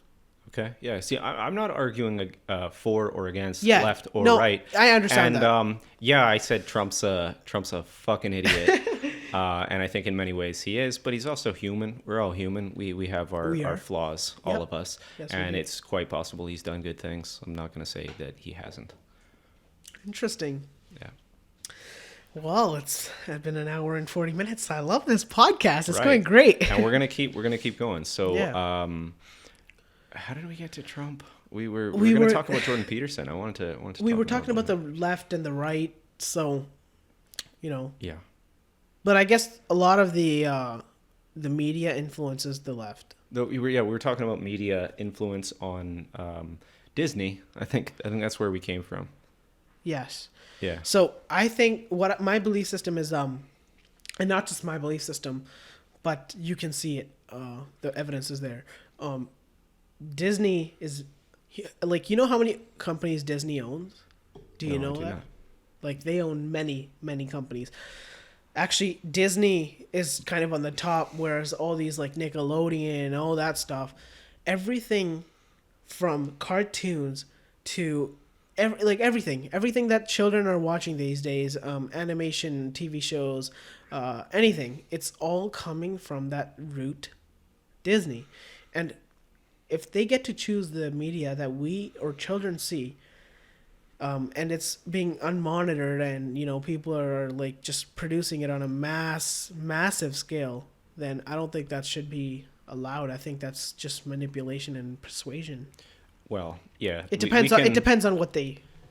We can talk about how beneficial the corporations are to our public health, but Do you want to answer your phone? no. Okay. I was just wondering if you want to edit it out, but okay. It's whatever. okay. But as for Disney, like, we have, The Lion King was featured in that film, and they were saying the fact that Mufasa dies. Why does a parent always have to die? They were using that as an example of negative things in Disney. Yes. Then you have an entire, I don't know if it's a 12-part video series by Jordan Peterson analyzing the entire Lion King beginning to end and talking about its immense brilliance and having nothing negative to say about its potential impact on children. So somebody's right and somebody's wrong, and I think Jordan Peterson's right, and the stunt man from your Out of Shadows propaganda film is wrong. Not mine.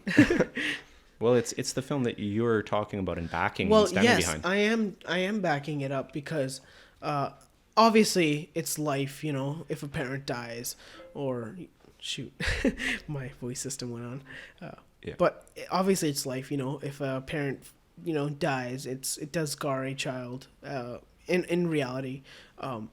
But it doesn't necessarily scar them. Sometimes it Well, helps it to does, make them the because great person that it- they will one day become, right? Like I that's what understand happened the with symbolism. Simba. I Simba understand. became the king, just like his daddy Mufasa.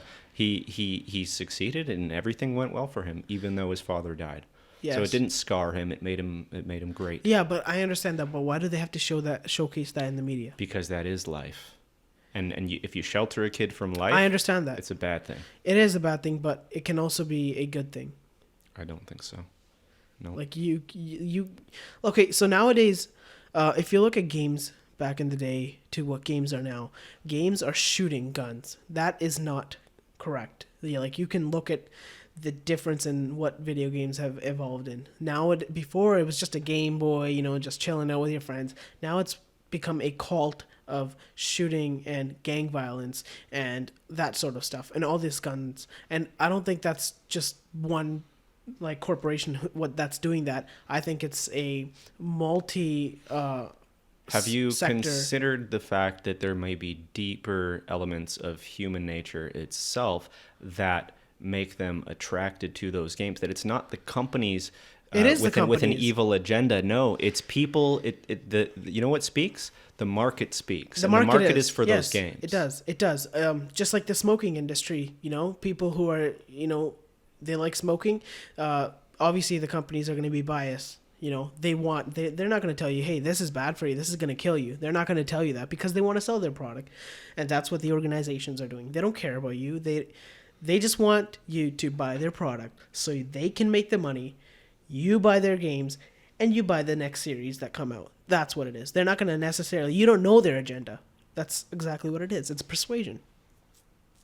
Yeah, but I don't think that the role of persuasion in those video games being popular is as big as the role of human psychology, human innate psychology, as being why those games are popular. So you're saying that, well, not you particularly, but I'm just saying that those games they should not be allowed, because if you look, actually statistics prove it. The evil agenda that you're talking about that is non-existent is actually very existent. The crime rate in the United States has went up much more significantly since these games came out. That's actually a statistic. You can look it up and search I it. will, but actually what I have found is that violence in all its forms has gone down significantly over the 20th century. It has. And into this century. But that's political. That's the trend of that's political. Yeah, that's the trend that's talked about in a book by Steven Pinker, which is called The Better Angels of Our Nature, right? And it's about how our current society is the safest society that has ever existed on the planet, the least violent society that has ever existed on the planet, and it's thanks to the justice system. Yeah, it's thanks to the governmental structures. Yep. Democracy, capitalism. It's thanks to a lot of those things. Yeah. So the structure of how the government placed the just society type of thing, right? But a lot of people don't follow that. And there are obviously incidents and cases that happen, like, for example, school shootings. Like, those are agendas. Those are regrets. Not regrets, sorry. Those are agendas that people have because something happened to them and it caused them to do that. Mm-hmm. And they did that for a reason, right? Obviously. But, like, what gave them that idea that you have to use a gun? Like, children play these games. Like, okay, look, you can blame a number of games like Fortnite. That was the thing in 2017, 2018, 2019. I think it's died down a little in 2020.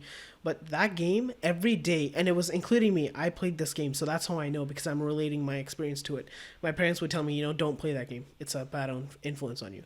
And I can see where they're coming from, and people are going to be like, oh, what the hell? Like, it's a good game. I'm not killing anyone, right? Yeah. But it has a psychological effect on you.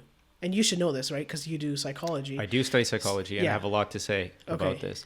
So, but it does create certain images in your mind that are not positive, that are actually very negative. And I think what Fortnite has done, or Epic Games has done, is they've created an animation, whereas Call of Duty is much more of a real, setting. They've created this cartoon character where it doesn't show as much blood or that type of stuff. And I still think that. So do you realize how that happened? Like, they've changed the way they're gonna portray their game into an animation. There has always been violence in drama, not in video games, in though. art. Video games, yes. Ever since they were created, I've always played violent video games. I've played the Ninja Turtles. I've played Street Fighter. I know when video games were created because I was alive back then. But then guns, yeah, I understand. Don't use that against me. Don't use that against me. But and by the way, competition itself is you know what it is? It's competition. That's an imitation of combat. It's an imitation of physical fighting. It so is, when 100%. when you play Pong, which may be the first video game that's ever invented, you are playing a competition where one side is trying to defeat the other by making a ball pass its paddle, right? That is an imitation of of fighting, which is something that is completely natural. In humans, it's completely natural. In chimpanzees, it's completely natural. In all species on the planet, they fight to defend themselves when necessary. So fighting is very, very important part of our psychology and an important part of nature. I understand that, but guns is not the answer. Okay, so we're going to because you're So talking we can about talk about gun violence gun in video violence. games. Yes, Okay. I am. That's the gist of what I'm talking about. Right.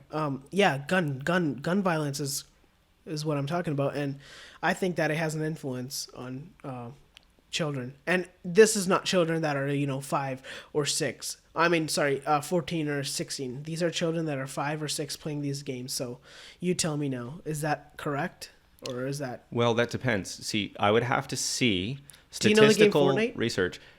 I would have to see statistical research that indicates causation of violence coming from video games. I know the research has been done. I think I've even read some of it in my studies. I don't recall what the conclusions were, but I don't know if video games cause people to be more violent. But I'll tell you what. I want to tell you a little bit about this book, Better Okay. Angels of Our Nature. Okay. Yes. What it first of all, it gives an overview of all the violence that human beings have done to each other throughout history, all the way back into prehistory. Yes. We have human skulls with death blows to the head, right? Holes in the skulls from spears and smashed bones and from other types of weapons. We can see that since human beings were hunter-gatherer societies, we have been fighting wars against each other. We've had within tribe, fighting and violence and killing of each other. So it certainly didn't originate with video games. And like basically what Pinker argues is that the reason why there's not much more violence in the world, the reason why it's gone down so much is because of something called the Leviathan. Leviathan is the concept that the government has the monopoly on violence. The government says, hey, society, none of you are allowed to do violence to each other. Okay. If you do, we might do violence to you. Now, we don't have the death penalty in Canada. Maybe that's another We'll talk about that. stage of advancement in human social organization, so that violence is at its lowest. And it's because of the state. So whenever you have a place that doesn't have democracy, right, there's more violence. Whenever it doesn't have the types of laws and whatnot that we have in effect here today, there's more violence. So human beings are violent unless they have a government preventing them from being so. So we have violence, and fighting is all absolutely in our nature, and it's just very fortunate that we're not allowed to be violent. Otherwise, I think we would be more violent. And I think that the reason why it's in our nature that we have to be violent is because of materialistic things. I think it's mainly because of sexual competition.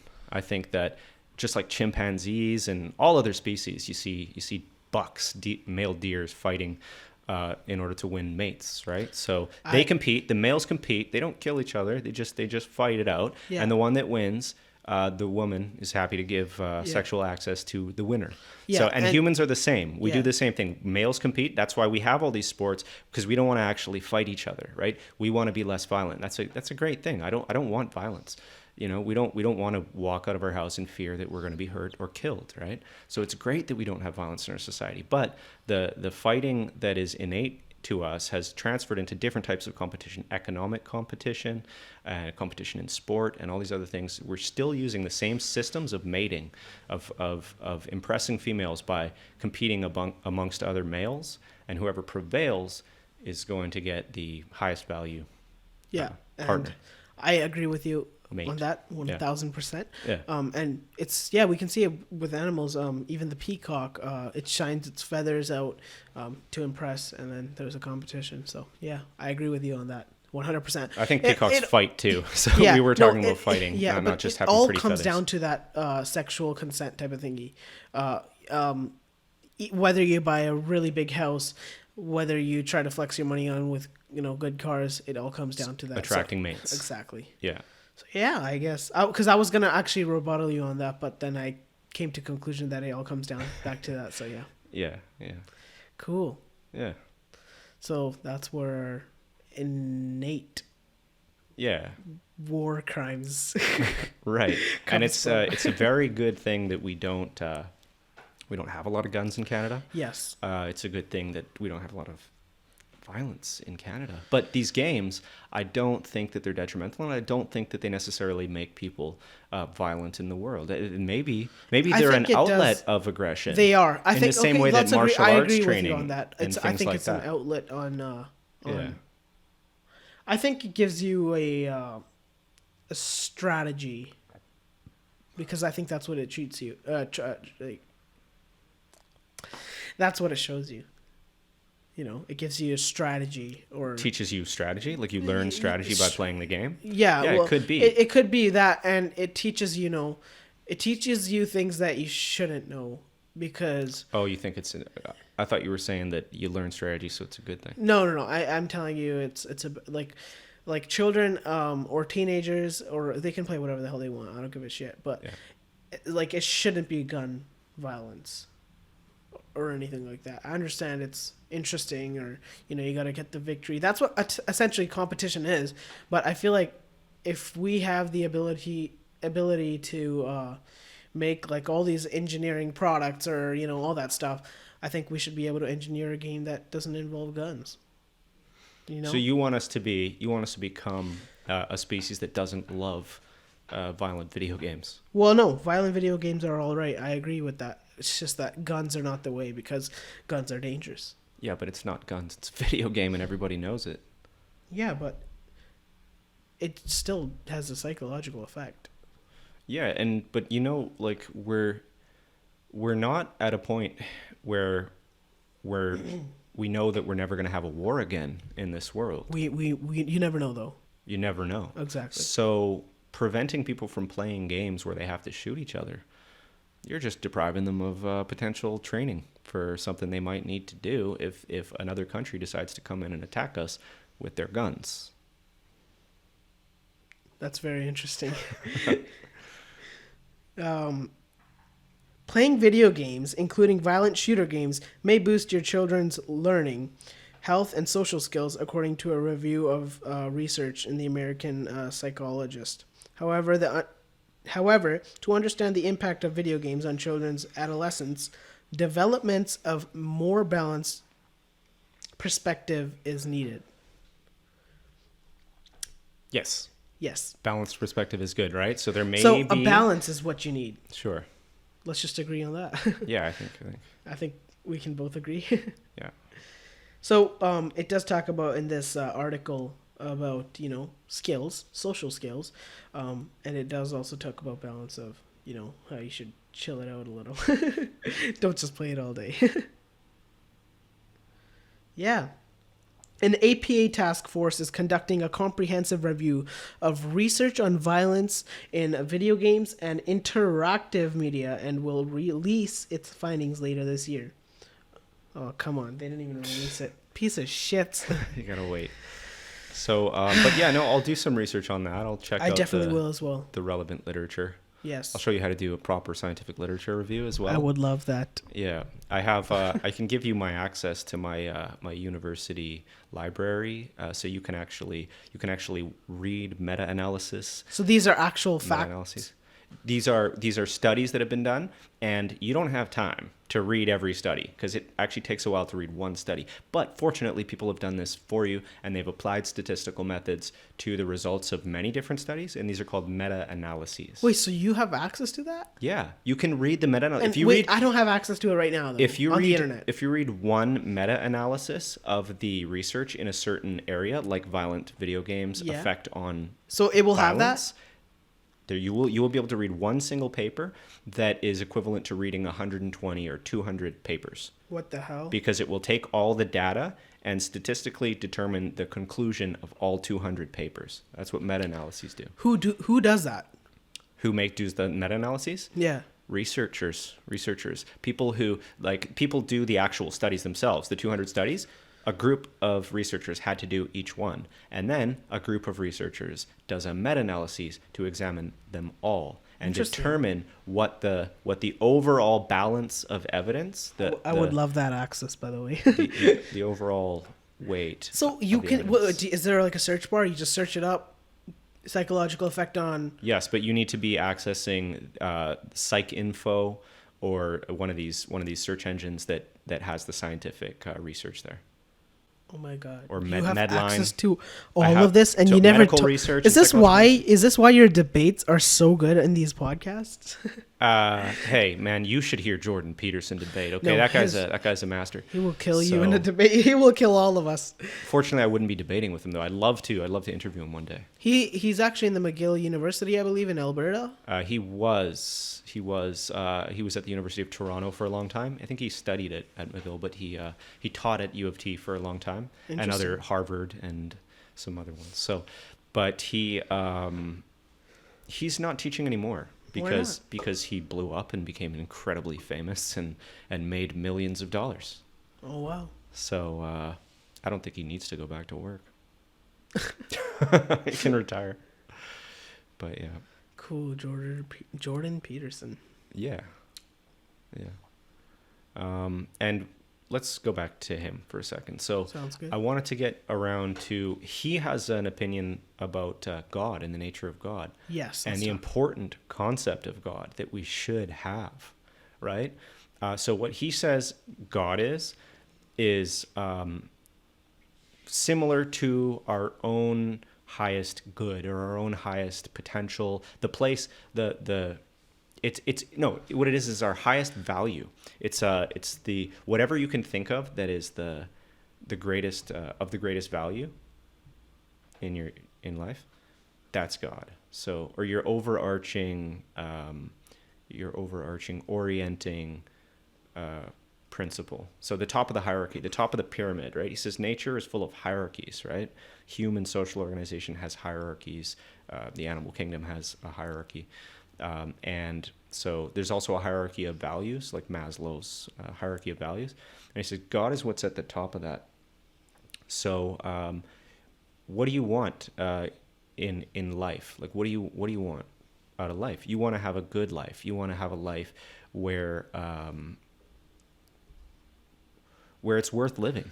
You want to have a life that's good, right? And what he says is that life is tragic because we're all going to die. And everything that we know and love is going to die, and we're going to lose everything.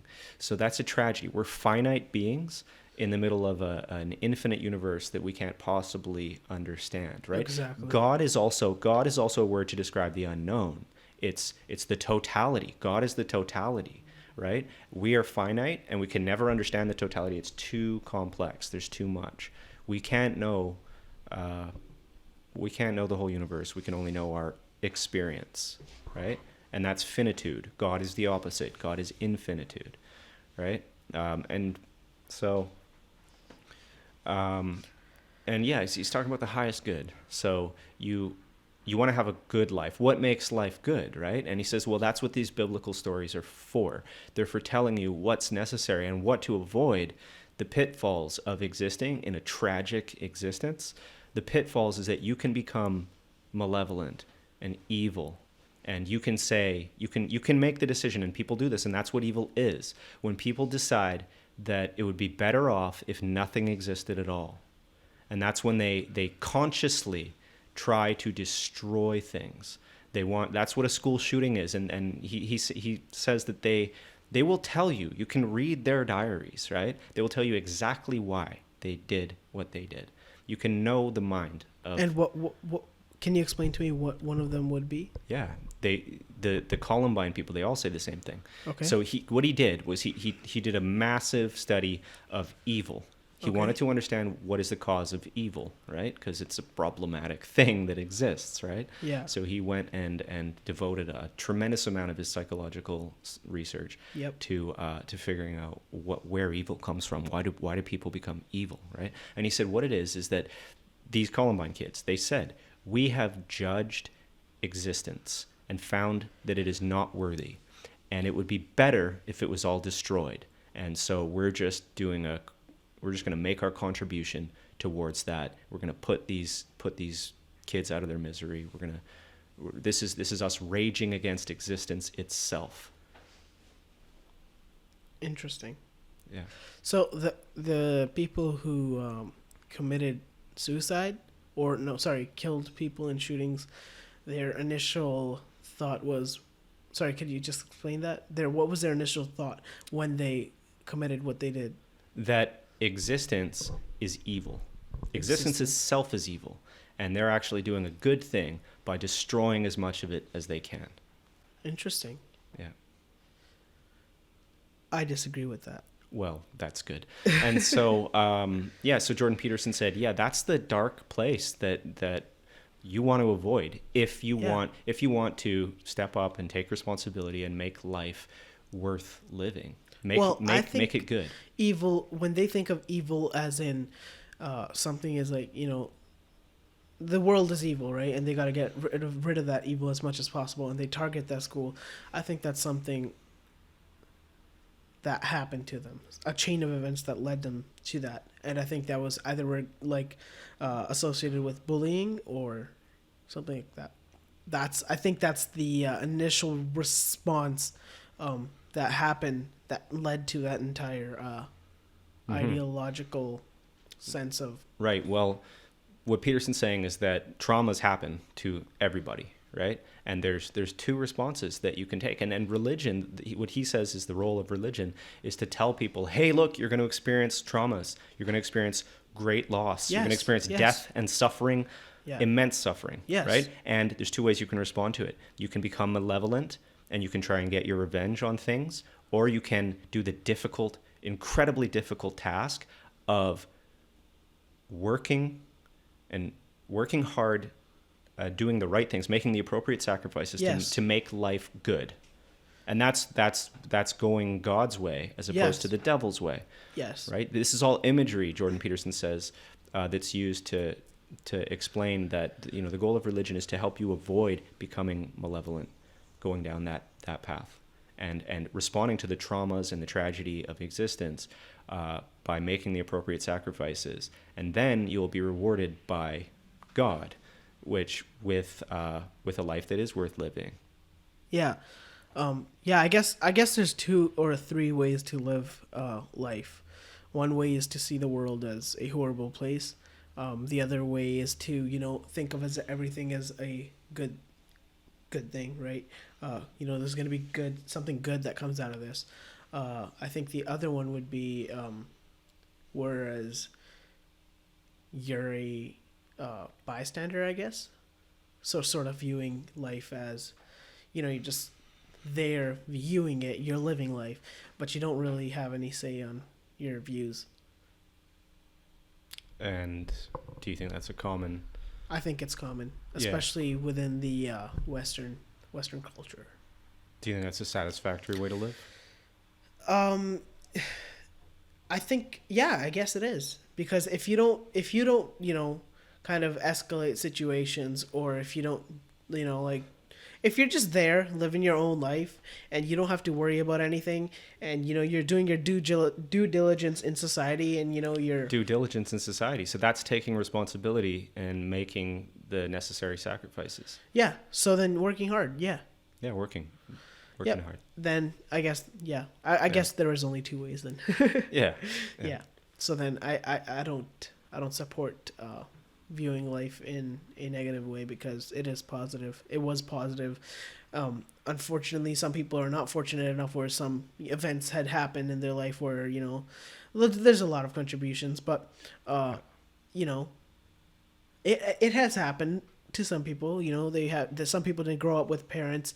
Some people didn't even have parents. Some people grew up on the streets. Some people didn't have enough food or water to survive. And that 2 people can have that exact same experience. Maybe they're twins. They can. And one of them can respond by becoming malevolent, and the other can respond by becoming a brilliant engineer. Exactly, 100%. And there's actually many, many stories of this in the Sikh religion. There are. Yeah. There are. well, Jordan Peterson says that it's an archetypal story, and in fact, once you get further into that series on the Lion King, which, by the way, Peterson basically just gives you an overview of everything you ever need to know about human psychology. Right? Everything he's ever learned, he condenses into that video series on the Lion King. So interesting. Yeah. I gotta finish it all. I think there's 10 parts. Yeah, I guess. Yeah, it's brilliant. So That's he talks about the hostile brother as being a very important archetype. That's why it's the first or second story in the Old Testament, right? Cain and Abel. Do you know the Cain and Abel story? I do not. What is the Cain and Abel? Okay, so Cain and Abel. Abel is the favorite son of Abraham, and he has a beautiful wife. He works hard, and everything goes well for him, right? Cain is the brother, and Cain works hard too, but it seems everything always goes to shit for him, right? And then one day he goes to God and says, "Hey, God, I'm working my ass off here, and all I get is shit." Yep, that's actually a similar story to Sikhism. It's an archetypal story. It's an important story, and it's the same. It's Scar and Mufasa. Yep. It's the hostile brothers. So, sorry, go on. Sorry, I interrupted. Yeah, it's archetypal. So, and then God says, "Well, sin comes to your door like a horny lion, and you just let it in. You just open the door to sin, right?"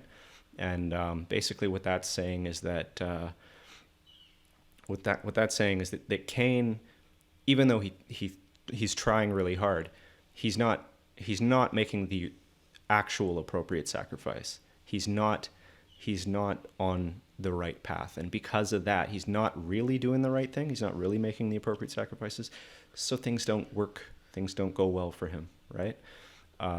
And so his response to that, instead of saying, "Oh, you know what, you're right. I'm gonna straighten myself out, and I'm gonna do the right things, and then I'll be in your favor, and things will go well for me," he decides to become malevolent, and he decides to kill Abel. So he does. He kills his brother. Wow. Yeah.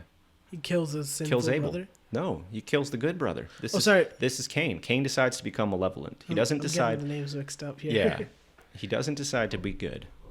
He decides to do something incredibly evil, which is to kill his good brother, who makes the appropriate sacrifices and is in God's favor. I'll tell you a story. It's called.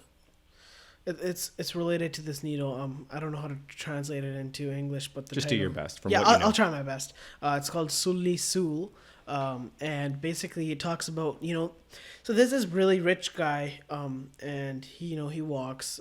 He's super rich, and then there's this poor guy who meditates on the name of God, and he's walking, and as he's walking, he steps on this needle, like a thorn.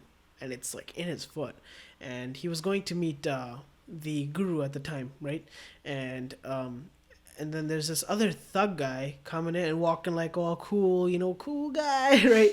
That type of stuff. And he's walking in, and he finds like this like pot. Somebody dropped it, and it was like filled with gold coins. And he was like, he goes to God, and he saw this. I don't know if I'm translating this properly, but he saw this, and he goes to the guru, and he's like, there was a thorn that got stuck in my foot, and I couldn't walk to you. Why did you do this to me? And that thug over there, he got all this gold, and he got all that cool stuff. And God, why did this happen? And the guru explained, so in your past lives, this is what you've done, and that one needle that you stepped on, that saved you from dying today. I think it was dying. Something bad was going to happen to him. But what happened was you took a tiny blame. You got a tiny little piece of painfulness, whereas you wouldn't even exist. So instead he thanked the guru because that had happened. The chain of events was manipulated. And by stepping on that thorn, he avoided a huge catastrophe that was going to happen. And I think the rich guy, something happened to him. I don't know what it was, but I would have to fact check for that. I don't know what happened, but the rich person, something happened. I I don't know what it was. I should probably search it up right now, but it's really interesting. He avoided something that was going to be terrible by just stepping on that thorn. And So what's the moral of that story? the moral of the story is, never take anything for granted. If something is happening, it's happening for a reason. And, anything could happen. Like my phone broke a couple days ago. And, don't be mad about it. Maybe it was a reason that it broke. Maybe I was going to get hit by a bus. You never know, right? Like, what if I was destined to die that day, but something happened previously, or something that I did, I helped an elderly walk across the road, something manipulated that where I didn't die that day, and instead it was my phone that took the impact, something that I cared for. Can you believe it? It's all there. Yeah. Never take anything for granted, so. Moment of silence. It's a very good story. Okay. And then there's, when we were talking about materialistic things, this is a true story. The previous one was as well. I'll get back to you guys on what happened with the rich guy and how he got that. Well, I'll get back to you, but you guys can always search it up. There's just another story. Guru Nanak Dev Ji gave this poor guy. Actually, Guru Nanak Dev Ji was in the town at the time, and he was doing his prachar and spreading the word of oneness. And this old guy, he's like there, and I'd love to meet you. Thank you for coming here. It's like that type of stuff, And Guru Nanak Dev Ji gives him this needle, and he's like, no, I cannot personally accept this from you. I don't. It's all good. And Guru Nanak, just take it and keep it. And when he goes home, his wife yells at him. His wife was like, you took something from Guru Nanak? Take anything from anyone else, but don't take it from that person. He's special. And why would you need to go give it back to him right away, as soon as possible. You can't take something from him like that, And he takes it back. But Guru Nanak Dev Ji, they were travelers. They're actually the world's second most traveled person on foot. That's a fact. They've traveled a lot. And they were, really far away. I mean, this guy's like running and running, and eventually he makes it up to them. And Guru Nanak Dev Ji asks, why do you want it? Because he's like, I don't want to be able to, hold this debt, because if I take this from you now, I may have to, live lifetimes or even thousands of lifetimes just to return that back to you. And Guru Nanak Dev Ji was like, so do you understand? And this guy was not poor. He was actually a rich guy. And Guru Nanak Dev Ji was like, so do you understand now how you can't take your house with you? You can't take your wife with you. You can't take any of that with you. Do you understand that? And he came to realization that, yeah, I can't take any of that with me. So he sold all of his houses, and he sold all of that stuff. And then, he became a humble person. So, moral of that story. Yeah. It was there's a lot more stories. Like Guru Nanak Dev Ji, I think it was Guru Nanak Dev Ji. I think it was a Bhakt as well. But yeah. But Guru Nanak Dev Ji, they were discriminated against by some of the people in the mandirs there, the Hindus, and basically they were considered a low caste, right? And they were like, hey, you can't come in here and preach or something like that. And so Guru Nanak Dev Ji went into the mandir, sat in the back, and what happened was that the entire, this is the front, this is the entrance, this side, and Guru Nanak Dev Ji came, and they were like, hey, you're a low caste person. The priests inside the Hindu temple, the mandir, they were like, hey, you're a low caste person, you can't come in here. So this is the front. Guru Nanak Dev Ji was here. Guru Nanak Dev Ji just goes to the back. I don't think it was Guru Nanak Dev Ji. I am positive. I think it wasn't. I think it was some Bhagat. I do not Bhagat Nam Dev Ji maybe. I do not know. I'm sorry, guys, but I do need to be more educated on this. But they go to the backside. They sit on the backside of the temple, and they start doing prayer. Yes, it was not Guru Nanak Dev Ji. Actually, it was a Bhagat, and the Bhagat goes like, "Why God? Why? I come to this temple to pray. I come to, meditate on the one, and this is what I get." So they're just sitting there, and the entire temple rotates like this. And that's proof. I've actually been to this temple. The foundation, there's evidence that this happened, that the entire, I swear to God, you can even go there right now. You can conduct a geographical, whatever the hell it is. You can conduct whatever you want. It's there. The proof is there. Send me a link. I will definitely send you a link. And you can look into this. I've been to this place, and it's all entire shifted. The entire foundation is shifted, and the priests and everyone come out. The high caste people that were religiously studying, and they come and they're like, "What the heck happened?" And then they look. Guru Nanak Dev, not Guru Nanak Dev, the Bhakti was there, and they saw, "Oh my God, we are so sorry. We're terribly sorry." And yeah, the people accepted him, and they got to pray, and it was quite an interesting story. Because Buddhism has a few of those miraculous stories Yes, as well. yes. I don't believe them anymore. But it is true because the physical evidence is there. So. I don't think so. I think if there was physical proof that a supernatural event had happened, that the scientific community would embrace it and turn all the laws of physics on their Well, the head. scientific community is not that well educated on religion because they don't accept religion. Well, if you're making a physical claim, like a building got lifted off the ground off its foundation and rotated, Yeah. that's something that can be verified scientifically. It can be. If the evidence is right there in the ruins of this temple, then that would be scientifically verifiable. Well, but you I can. don't think it is. I mean, you can book a ticket there, bro, and you'll see the evidence.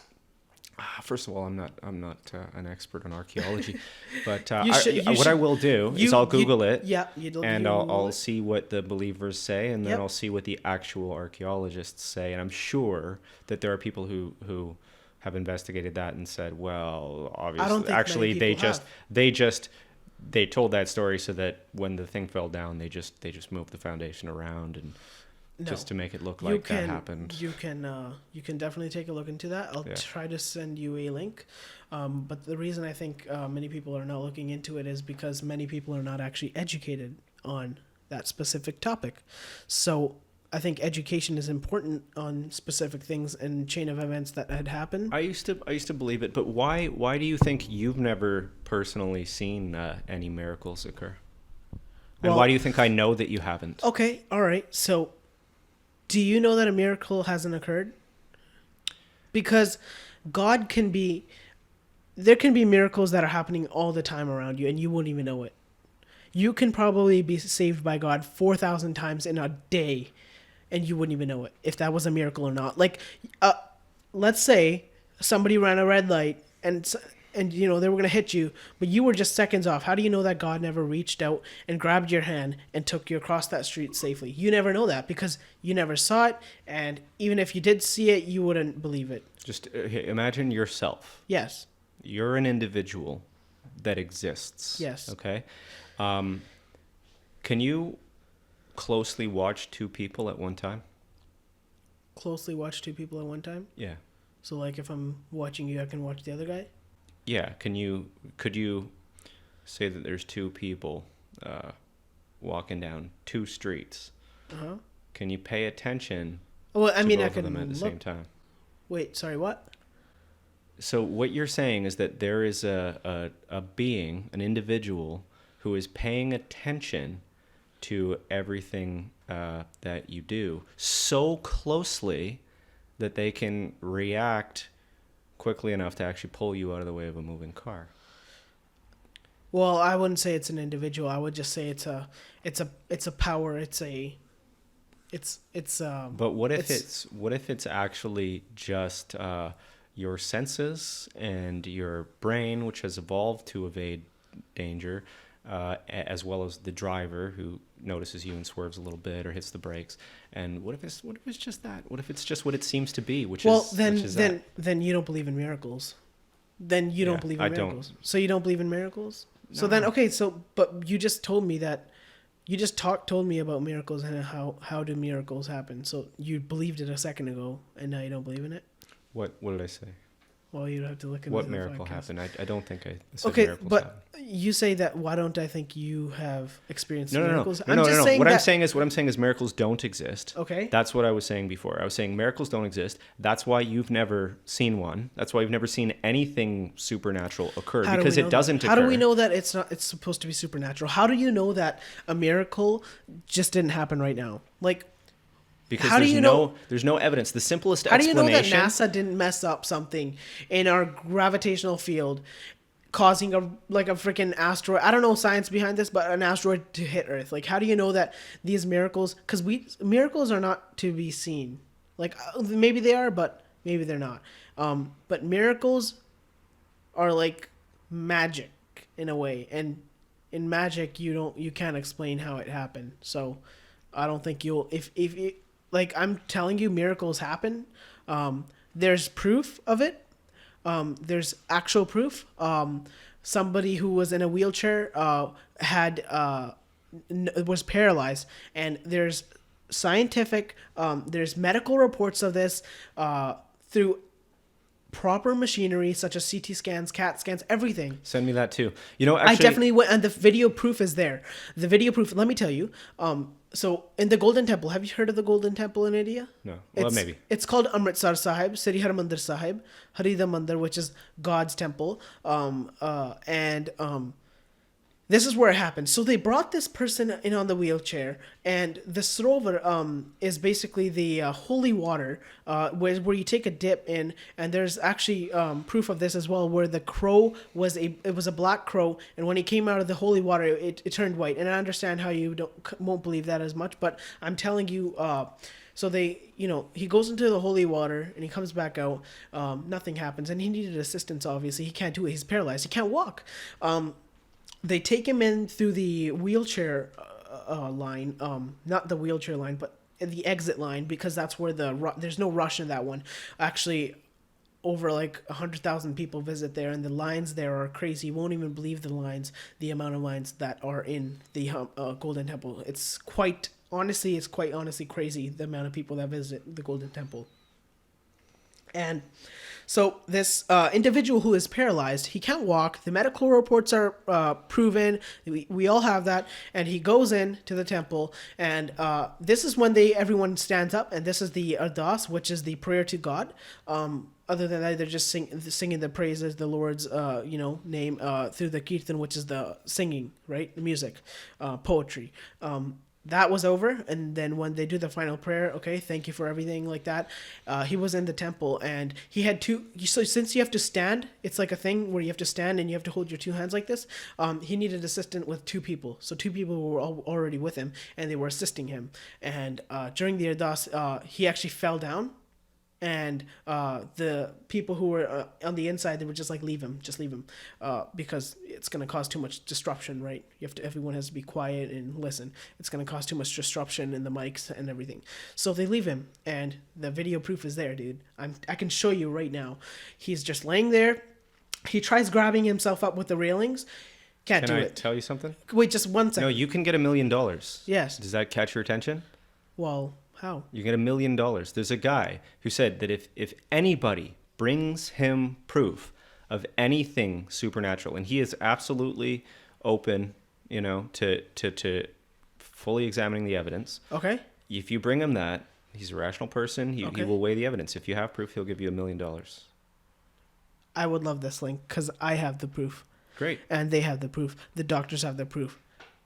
Yeah. Okay, so back to where I was. Yeah. They leave him. He tries 2 attempts, I believe, to get up, and he's unsuccessful. He just lays there, and he's just like, laying there. And when the ardas is over, he gets up, I think by himself, and he walks out, and the news there, in just a couple of hours, the news was there, and he was so thankful. He's actually walking now, and he walked out of the Golden Temple, which is such an inspirational story, and the proof is there. Okay, I'll look into it too. The cameras saw him because they need cameras there. Yeah. Obviously, if something happens, they need cameras to prove that. I'm not talking spiritual or miracles or anything. The real proof will be in the medical reports that prove that he was actually paralyzed before this happened. Yes. Because then something supernatural occurred. You're not supposed to become unparalyzed.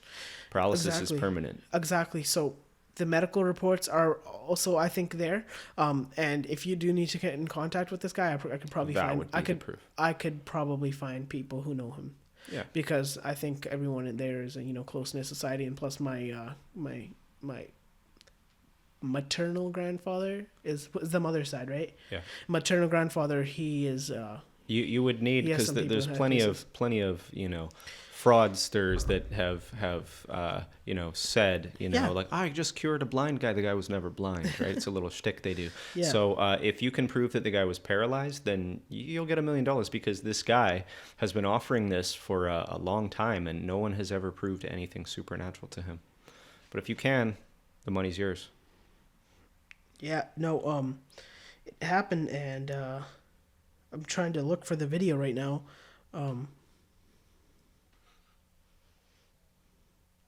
I don't need to see the video. I know what I'm going to see. I'm going to see a paralyzed guy stand up. But Yeah. what's going to be convincing is The medical proof report? that this guy was paralyzed. Sounds good. 'Cause then that's a miracle. You can find that, because that is a miracle, and I do 100% believe that, because he himself, you could see, and I know there's emotional persuasion involved, right? Can I tell you something, though? Yes. If it turns out that there's no proof that this guy was ever paralyzed, Okay.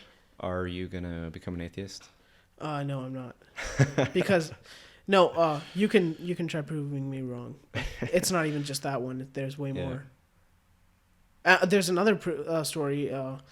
Basically, it was a guy, and it's a long story. I don't think you'll believe it, but I don't think you need to hear it as well. Well, it's just You won't about believe it. just about evidence, right? Like No, I the said, evidence is there. There's There's medical reports that say this guy was goddamn paralyzed. He could not walk. He needed assistance. He went into the Golden Temple, and he came out walking. If you can prove a miracle, there is a guy offering, I believe it's $1 million. So look into that as well. But yeah, show me the proof. I'd love to see it. If you can prove to me a miracle, I might become Sikh.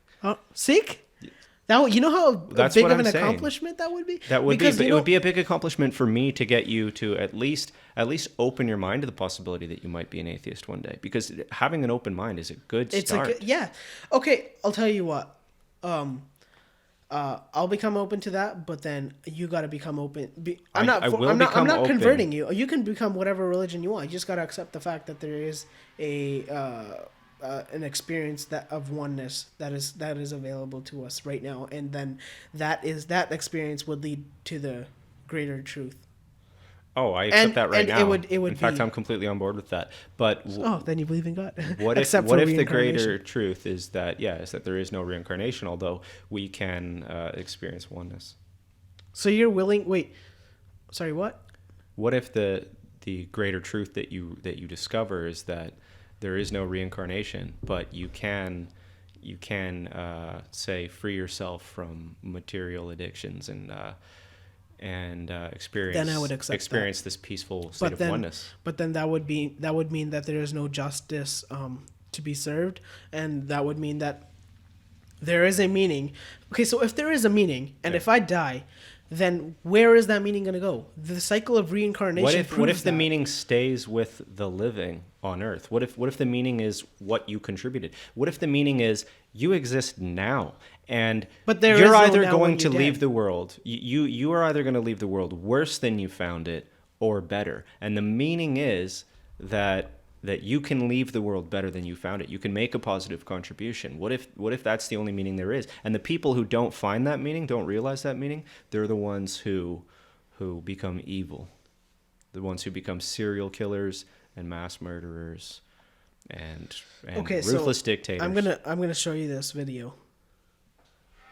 Sorry, there's an ad. We don't want to get demonetized once we get those 1 million views.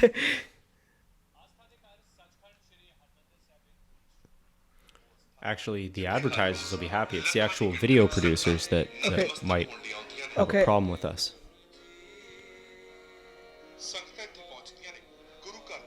Oh shoot, I took a screenshot. So that's the Golden Temple. Yeah. That's our holy scripture, Shri Guru Granth Sahib. That's the guy.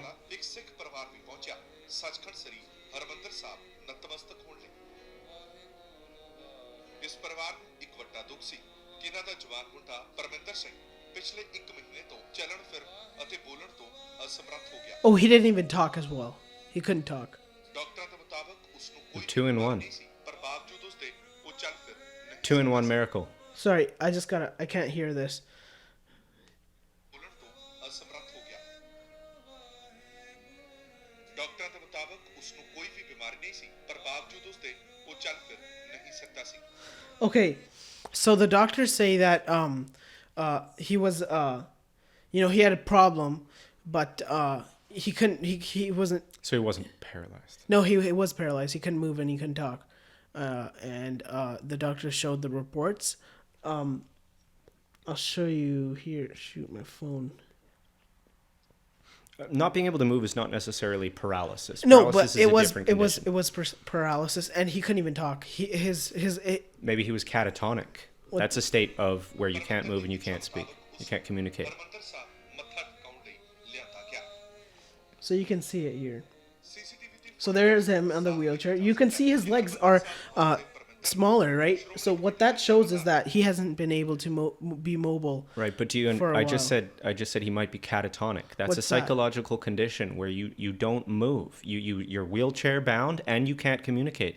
If he was catatonic and that was cured by a religious experience, I can believe that, and that's Okay. not necessarily a miracle. So then let's see this. But that is a miracle. It's sure, but how that's is a that miracle. not a miracle? That's a miracle in the mundane sense. That's miraculous. I can accept that miraculous things happen, but I can't accept that the laws of physics get broken. That's a different thing. You're talking about a blackbird turning white, and a temple rotating 180 degrees in the air. I don't. Not believe in the those air. things Not in the occur. air. It was on the ground. It was on the ground, and it just turned. Yeah, but you're It saying wasn't. that the It laws didn't go up. the laws of physics were violated. I just don't believe it. Maybe I a understand. bunch I of understand where you're coming maybe from. a bunch of your countrymen just pushed that building around, No, and it that's was on not it was on possible. built on sand in the first place. Okay, so that's him. So Yeah. they took him on a piggyback because they don't allow the wheelchair. Okay, so that's him. ਮੱਥਾ ਟਿਕਾਉਣ ਲਈ ਅੰਦਰ ਲੈ ਕੇ ਗਏ Okay, that's him. And then that's him getting an assistant, doing the bow head. ਸ੍ਰੀ ਗੁਰੂ ਗ੍ਰੰਥ ਸਾਹਿਬ ਜੀ ਦੀ ਹਜ਼ੂਰੀ ਦੇ ਵਿੱਚ ਉਸ ਵੇਲੇ ਸੁਖਾਸਨ ਦੀ ਅਰਦਾਸ ਚੱਲ ਰਹੀ ਸੀ So here they're standing up, ਅੰਦਰ ਲਿਜਾਇਆ ਗਿਆ and then he fell down. ਅਰਦਾਸ ਦੌਰਾਨ ਪਰਮਿੰਦਰ ਦੇ ਪਿਤਾ ਨੇ ਕੋਸ਼ਿਸ਼ ਕੀਤੀ ਕਿ ਪਰਮਿੰਦਰ ਵੀ ਆਪਣੇ ਪੈਰਾਂ ਤੇ ਖੜਾ ਹੋ ਸਕੇ So that he could stand up. ਪਰ ਬਿਮਾਰੀ ਕਾਰਨ ਅਸਮਰੱਥ ਪਰਮਿੰਦਰ ਨੇ ਕੋਸ਼ਿਸ਼ ਕੀਤੀ ਪਰ ਉਹ ਖੜਾ ਨਾ ਹੋ ਸਕਿਆ He can't stand up, so he sat down. So he fell actually. ਦੂਜੀ ਵਾਰ ਫਿਰ Parminder Why did they happen to be filming him at this? Oh no, time? CCTV is getting this. Okay. This fine. this is CCTV footage. I've actually seen the camera that actually gets this angle. It's actually It's zoomed in on him though. No, oh, so it's further out. It's, Okay. it's further fine. out. They're I just see. zooming it in with effects. see. ਪਰ ਥੋੜੀ ਦੇਰ ਬਾਅਦ ਹੀ ਹੇਠਾਂ ਡਿੱਗ ਪਿਆ So he fell down again, and he can't move. He's immobile. Well, those guys are assholes for dropping him. Well, they, dude, that's not the point. Because they have to be, self-conscious about where they're standing, right? This is a religious place. In fact, one of the most religious places, and they're standing right there. So causing a huge disruption is very, very... And you don't think dropping him 3 times is No, a disruption? no, because that was his father, actually. His father wanted him to stand on his own feet and stand in the ardas, the prayer. He was trying to make him stand. He was trying to Okay. make him stand, Okay. and that was just to for him. It was for his own benefit. He just Yeah. wanted him to feel Try. that He was trying to get him to try to stand. and it didn't work. So that's what they're saying. ਖੜਾ ਹੋਣ ਦੀ ਕੋਸ਼ਿਸ਼ ਕੀਤੀ There he is. He stand up on his own. ਫਿਰ ਹੋਇਆ ਉਹ ਜਿਸ ਤੇ ਸਭ ਹੈਰਾਨ ਰਹਿ ਗਏ ਕਿਉਂਕਿ ਪਰਮਿੰਦਰ ਆਪਣੇ Look at ਪੈਰਾਂ that. ਤੇ ਖੜਾ ਸੀ ਉਹ ਵੀ ਬਿਨਾਂ ਕਿਸੇ ਸਹਾਰੇ ਪਰਮਿੰਦਰ ਖੁਦ ਵੀ ਹੈਰਾਨ ਸੀ ਕਿ ਉਹ ਆਪਣੀਆਂ ਲੱਤਾਂ He was just looking at his legs. Yeah. ਇੰਨਾ ਹੀ ਨਹੀਂ ਅਰਦਾਸ ਉਪਰੰਤ And he even sat down and bowed his head. It's interesting. Look at that. There's no problem. Just a couple minutes ago, he was falling down, and you could see that he was hitting his knees really hard. Like you could see him fall down and let go of the grip. But it's very motivating. That is interesting. Yeah. Yeah. If No, you got to look into it. And I if don't it's know. not fraud, then that's an interesting story. Then it is. And even if it like you definitely take a look into it. If it is fraud, you let me know. Okay. But it isn't fraud because Yeah. the medical reports are there. Yeah. They're on their website, or not a website, but they're on the media because they've shown it. Also, if you want to talk about faith as being, let's see, confidence, or faith as being, like the power of the mind to overcome adversity, then in that sense, faith is a good thing. So if he, Yes, it is. yeah, I agree with that yeah, because I think our mind can overcome anything. yeah. So if he had this transcended experience that woke him up from whatever was ailing him there. But you And can't it just was a you can't religious just say that experience. it was just his mind locking himself in. Like that was like any you can make up anything. Like you could just say, okay, he was like psychologically depressed and like he couldn't move his legs and they were just locked up and he couldn't talk because he had this traumatic like image that was going on or circulating his mind. Like that was like right in front of you. Like he got up and then he bowed his head down. Like that's in front of your eyes. What more evidence do you need? And it was a religious place. So I mean, if you I'm not trying to downplay it either. I understand. I understand where you're coming from 100%. Yeah. I told you before that I believe in religious experiences, Yeah. right? Psychologists like William James, he wrote a whole book on the nature and variety of religious experiences. And so just because I was saying they can be induced with a God helmet and smoking DMT doesn't mean I'm downplaying the nature of a religious experience. Have you watched this show? It's called Limitless. No, I haven't. Oh, the movie. Yeah. Yes. There's a movie and there's a show. There's a Okay. show now. I haven't seen the show. It's a great movie as well. Yeah. I love the first, I think, 10 minutes of that movie. The rest sucks. But Yeah. What was it? What was the name of that pill? I think it was DMT, no? No, I forget the name of it, but No. doesn't matter. It doesn't matter. Apparently that was based on a drug called modafinil, which is an actual existing drug Which boosts your brain's activity. it restores clarity, not like Red Bull, but like really legitimately. If you feel sleepy, it puts you back to your 100% capacity. Like if you've tapped yourself out, you take modafinil and all of a sudden you're ready to keep working for hours. And it's not a stimulant. It doesn't increase your heart rate like Adderall and other stimulants like that. Yeah, but Ritalin. I wouldn't do that because it's natural for humans to go to sleep and have some rest and Yeah. right? I'm just saying, I think it was based on that particular drug. Cool. Yeah, no, it was a great show. It was interesting. Yeah. There was also another show. It's a movie. It's called Lucy. How she accessed 100% of her brain. Oh, yeah, I think I watched that one too. That was interesting. So, is it a fact that humans only use 10% of their brain? No. Because they always use It's it's not. 100. It's 100%. They use 100% of their brain, and it's not about how much they use at a time. It's about whatever activity they're doing uses the circuits that do that activity, and your brain, all of it is active all the time, according to Bill Nye the Science Guy. Cool. Bill Nye the Science Guy. Yeah. But it's not true that you use 10%. Yeah, I figured that out through facts and statistics. Yeah. Yeah, man. So we covered a lot during this podcast. It's almost 2 hours and 42 minutes in. Right. I was trying to do 3-hour podcasts. Yeah. So anything that we didn't cover, any points that we haven't made yet that we want to make. What would we talk about? Yeah. The hidden truth. Yeah. Well, watch that series by Jordan Peterson. I definitely will. Yeah. I'm actually considering it because I can see that this guy is an Yeah. educator. If you watch that full series, then I think that'll take you to a whole new level Concept of reality. of understanding yourself. I think he's a genius, and I think he does a very, very good job of marrying. Do you think he could be wrong? With Of any- course, he can be wrong about a good number of things, but I think he's certainly got a better shot at being right. And I think so much of it so much of it accords with, the actual research that I've done myself, the scientific research, the studying of the literature. I know the research that he's done, and it's brilliant stuff. There's so much that he understands about why humans do what they do. Wow. That's great. So cool. yeah, so check that out. Yeah, we were talking about Pinocchio the last time, and he talks about Pinocchio too. Yeah, I saw that one.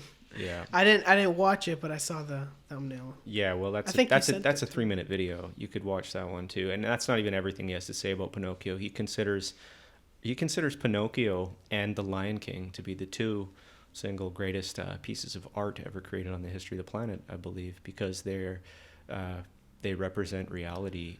Even though Pinocchio is a bizarre story about a wooden boy with a long nose and a cricket for a friend, and all these nonsensical things, and he starts to turn into a donkey, and then he has to rescue his father from the bottom of the ocean, from inside of a whale.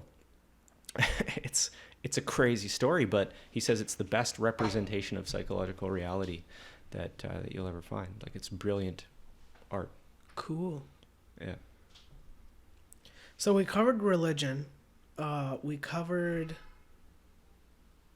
religion.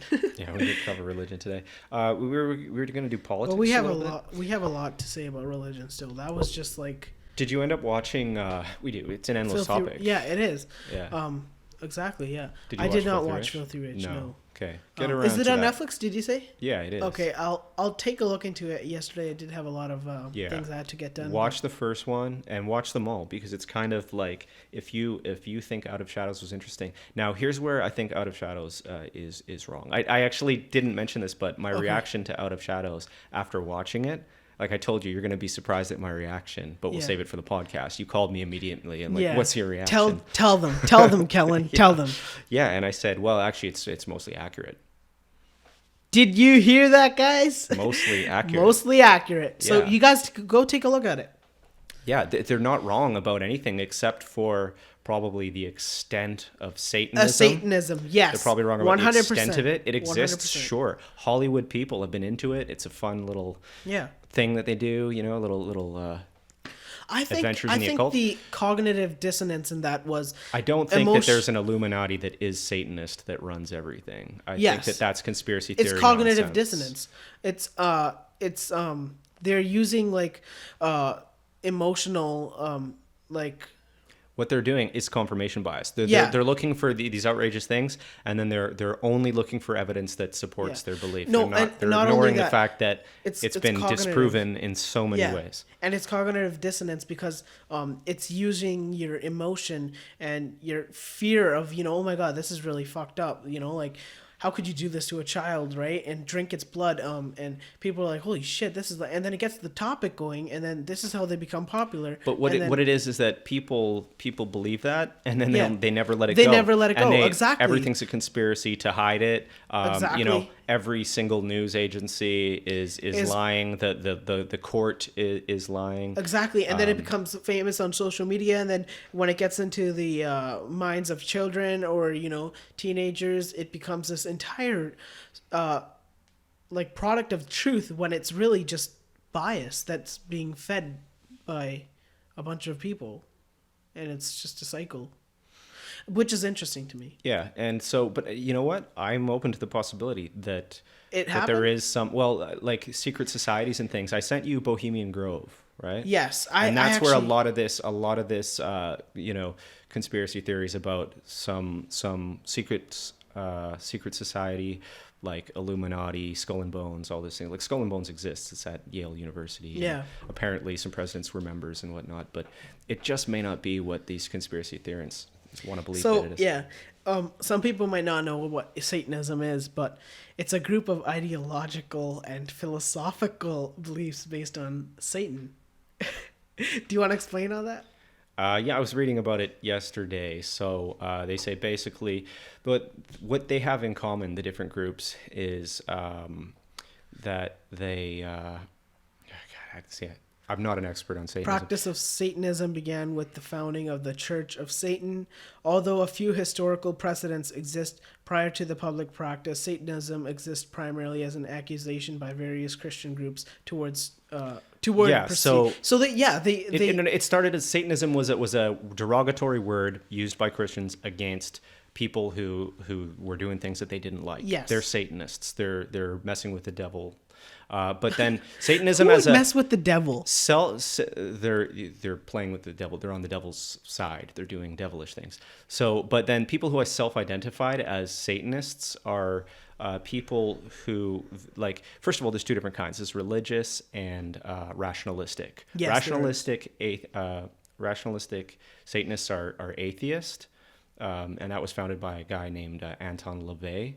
So LaVeyan Satanism is atheist. It's atheism, but it's against Christian principles of self-denial, and it's about, like, it's a hedonistic thing, and it's against the idea that there's an external person that has control over you. So it has a lot to do with being self-reliant. And pride and hedonism and these things that, like, Christianity doesn't value, but are maybe more in accord with our sort of animal nature. Interesting. I was just reading here, accusations that satanic conspiracies were active and behind events such as Protestantism, it was all active, and there's so many conspiracy theories here. Like, it's just a conspiracy theories of witches and results of mass trials of alleged witches. You're reading the preamble. What you're reading about what Satanism was before it was a self-identification. Yes. That's just talking about when they killed witches. Yeah. They called them Satanists. So what do they mean by witches? Like, people, what are the witches? People who were weird. Women who like to live in the forest and make strange brews with herbs and had a broomstick hell? in the corner. That's They freaking... thought that they were evil. They thought that they were Satanists. So you know what they did? They burned them alive in order to save them from hell, so that they might have a conversion while their flesh was burning. Oh my God. Yeah, it was a bad idea. Yeah, that's actually. So these are the Satanists. Yeah. Holy shit. No, those were the Christians. No, those were the Christians trying I'm to just saying. convert the people, the Yeah, Satanists. trying So to the fix Satanists 'em. were the witches. Oh, so this Satanism is coming from the Christians. Yeah, that's what I'm saying. But when you get further down in that article, it talks about people who consider themselves Satanists. Wow. And that's a different thing. Like, I don't know what it is, but with Christians and Christianity and Catholics, there's all this weird shit that happens, like Holy wars. There's been a lot of killing in the name of Jesus Christ, that gentle soul. My God. It's killing babies and drinking blood and making babies kill babies to What are you talking about? Satanism. Well, who said that is Satanism? You know how you said that you can kind of consider that possibility, and then you fact checked. Okay. So tell me about what you did all right. come We're to getting that. into it. We got about 8 minutes left. So let me tell you. Oh yeah, 8 minutes. Let me tell you what happened. My friend who I met a long time ago at a yoga center. I was working there. He sent me a video recently. After watching my podcast, after watching our first podcast, where I mentioned Jeffrey Epstein being a child rapist. Yes. Yeah. So he sends me a video of a little girl having a conversation with police somewhere in the UK. And she is saying that in her school, the teachers had a special room where they would do sex with the kids. But they didn't have sex with everybody. There were 20 special kids, and all of the teachers were involved. Everyone in the entire school had sex with the children, and her dad and the parents had sex with the children as well. And holy shit! Yeah. So she mentioned how there was in their church there was a kitchen where they had a bowl and a goblet, a silver goblet, where they first of all they would hang. The people would sell their babies to this church, and then the school nurse or the nurse would inject the babies, and they would go to sleep, and then they would hang them upside down, and then the father would put a meat cleaver in the little girl's hand, and she would. This is a horror movie. I'm sorry, this is not for children. Then the father would make them cut the throat of the baby. Yeah. And then the baby would bleed into the bowl. And actually, you can tell that the police officer is skeptical that she is lying. Mm-hmm. You can tell that he's skeptical. So it turns How out that old is this turns child? out, according to every news organization and the judge, that this story was made up. It was Okay, but that's the little the girl. media. The little girl was, hey. Okay. Now I'm trying to show you how to be rational. Okay. Okay. What you're saying is that there is a conspiracy amongst all journalists and the court system in that country to convince you that stuff didn't happen, because that's what it is. They say that it is that, you know, everybody who weighs in on this says that it was absolutely groundless. None of this happened. The little girl was with her mother and a new boyfriend, right? Uh-huh. And they were trying to prevent the father from seeing him. They were abusive, psychologically abusive. They coerced the girl to tell the police this entire story. They are now on the run. They're criminals. Yeah, supposedly they're in Spain. Another lady is in jail. So what you're saying, is it simpler to believe that there were two people that got that girl to make up a story? And watching it, it's very, very plausible to me, actually, that she's making it up. It sounds a little like her details are not her parents that were not all abusing her psychologically realistic. and stuff like that, and physically, you're saying they made her tell that story. They for told what her reasons? to keep the father away from, or maybe they were mentally ill. They wanted the whole town to get in trouble. They wanted to slander the reputation of the so whole we town. don't know the full Get story. the school So in trouble. we can't even make. Hey, I haven't done all the research, but Yeah. the conclusion of the society that it occurred in Was fake. is But that I think that the society it was completely false allegations, that's and what that the the guilty society- parties were the two parents. I think that's what the society wants to believe in, though. That there's no satanic cult that happened. And that's what I told you, right? I Yes. said I'm open to that possibility. And yes, you did. I will do more research. We should. But it's and Send me that video. what I said to my friend who sent me the video, I told him, well, it looks like actually it was the parents, the step parent and the mother of that girl who coerced her to tell that story through beatings and other psychological How old abuse. was the girl? She was young. She was maybe 10 years old or 10 years around old. there. I don't know, man. Honestly, you have to be open to the possibility that stuff could exist. Like, I you am. never know, right? And what I said to Matt too was, I said, well, it looks like actually it was the step parents that made her say those things. Otherwise, you're saying that there's a conspiracy between the courts, all the news organizations, in order to protect child murderers. Well, I mean, let's look at Jeffrey Epstein. That's what I said too. I said it could be the fact. It could be the case that, first of all, they have their head in the sands because they're too scared to imagine such a horrible possible reality. Exactly. Or they're scared of the power that these people have because they're wealthy and powerful. Exactly, 100%. And so, like in the Epstein case, where many people knew what he was doing, but were too afraid of him to call him out because he had dirt on other people. He had dirt on people. Yeah, and he had this is a psychological defense. Having power on people. That's like that's how he manipulated people essentially. And I think that child trafficking and sex trafficking for children is still happening. It is happening. Actually, there was these news reports on Wayfair. Do you know what Wayfair is? No. It's a website where you can buy furniture and stuff like that. Okay, yeah. So, funny thing is, not funny. It's actually quite sad. It's saddening and it's disturbing as well. Some of the closets, they were named very different. Same models, they were named different. They would have names of children, and you can notice that. So they did an investigation. Okay, so it's the same closet, and it even describes the human nature. So it gives you the name.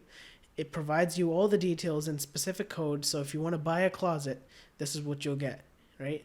And you can search it up right now. This was just an investigation that just happened. Yeah. It's I'm interesting. I'm aware that there's a lot of pedophilia, Pedophilia, yep. which is fucked up. There's a lot of It is. pedophilia It is. amongst wealthy, powerful people.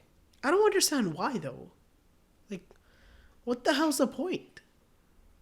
Why are people attracted to people who are under the age of 18? Or even under the age of, like even under that. Yeah.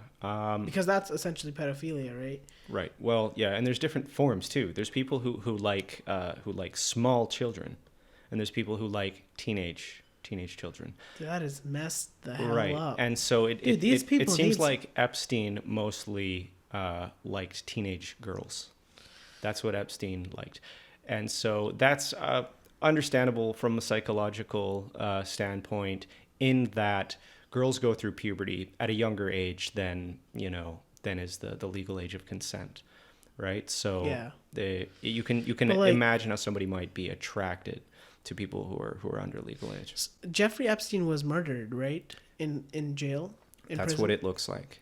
What if he wasn't? What if he's still alive? No, well, Conspiracy theory. that's a conspiracy theory. Did they find his corpse and did Of they course, they did a recognize full it? autopsy. The guy who did an autopsy is in that Filthy Rich documentary, saying that the 3 places where the bone in his neck was broken is he's never seen anything like that. He's not saying it's impossible, but he's saying that it's highly unlikely that wasn't done by another person. Obviously, it's going to be done by. So he was murdered in the jail, which doesn't surprise me at all. Prison guards. They like money. They're a breed of their own. Yeah. Well, yeah, like I've heard 'Cause of. I've watched this show called Prison Break. I don't know if you have.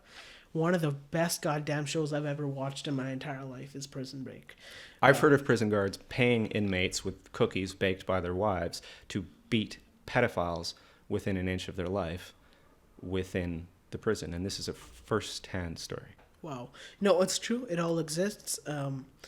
And I guess this kind of takes this. It's an entire huge topic to kind of discuss, but I guess the time is up. The time is up. It's been 3 hours. Congratulations, and good luck editing this, because I'm not editing it. It's going out like this. oh well. I mean, some parts, No.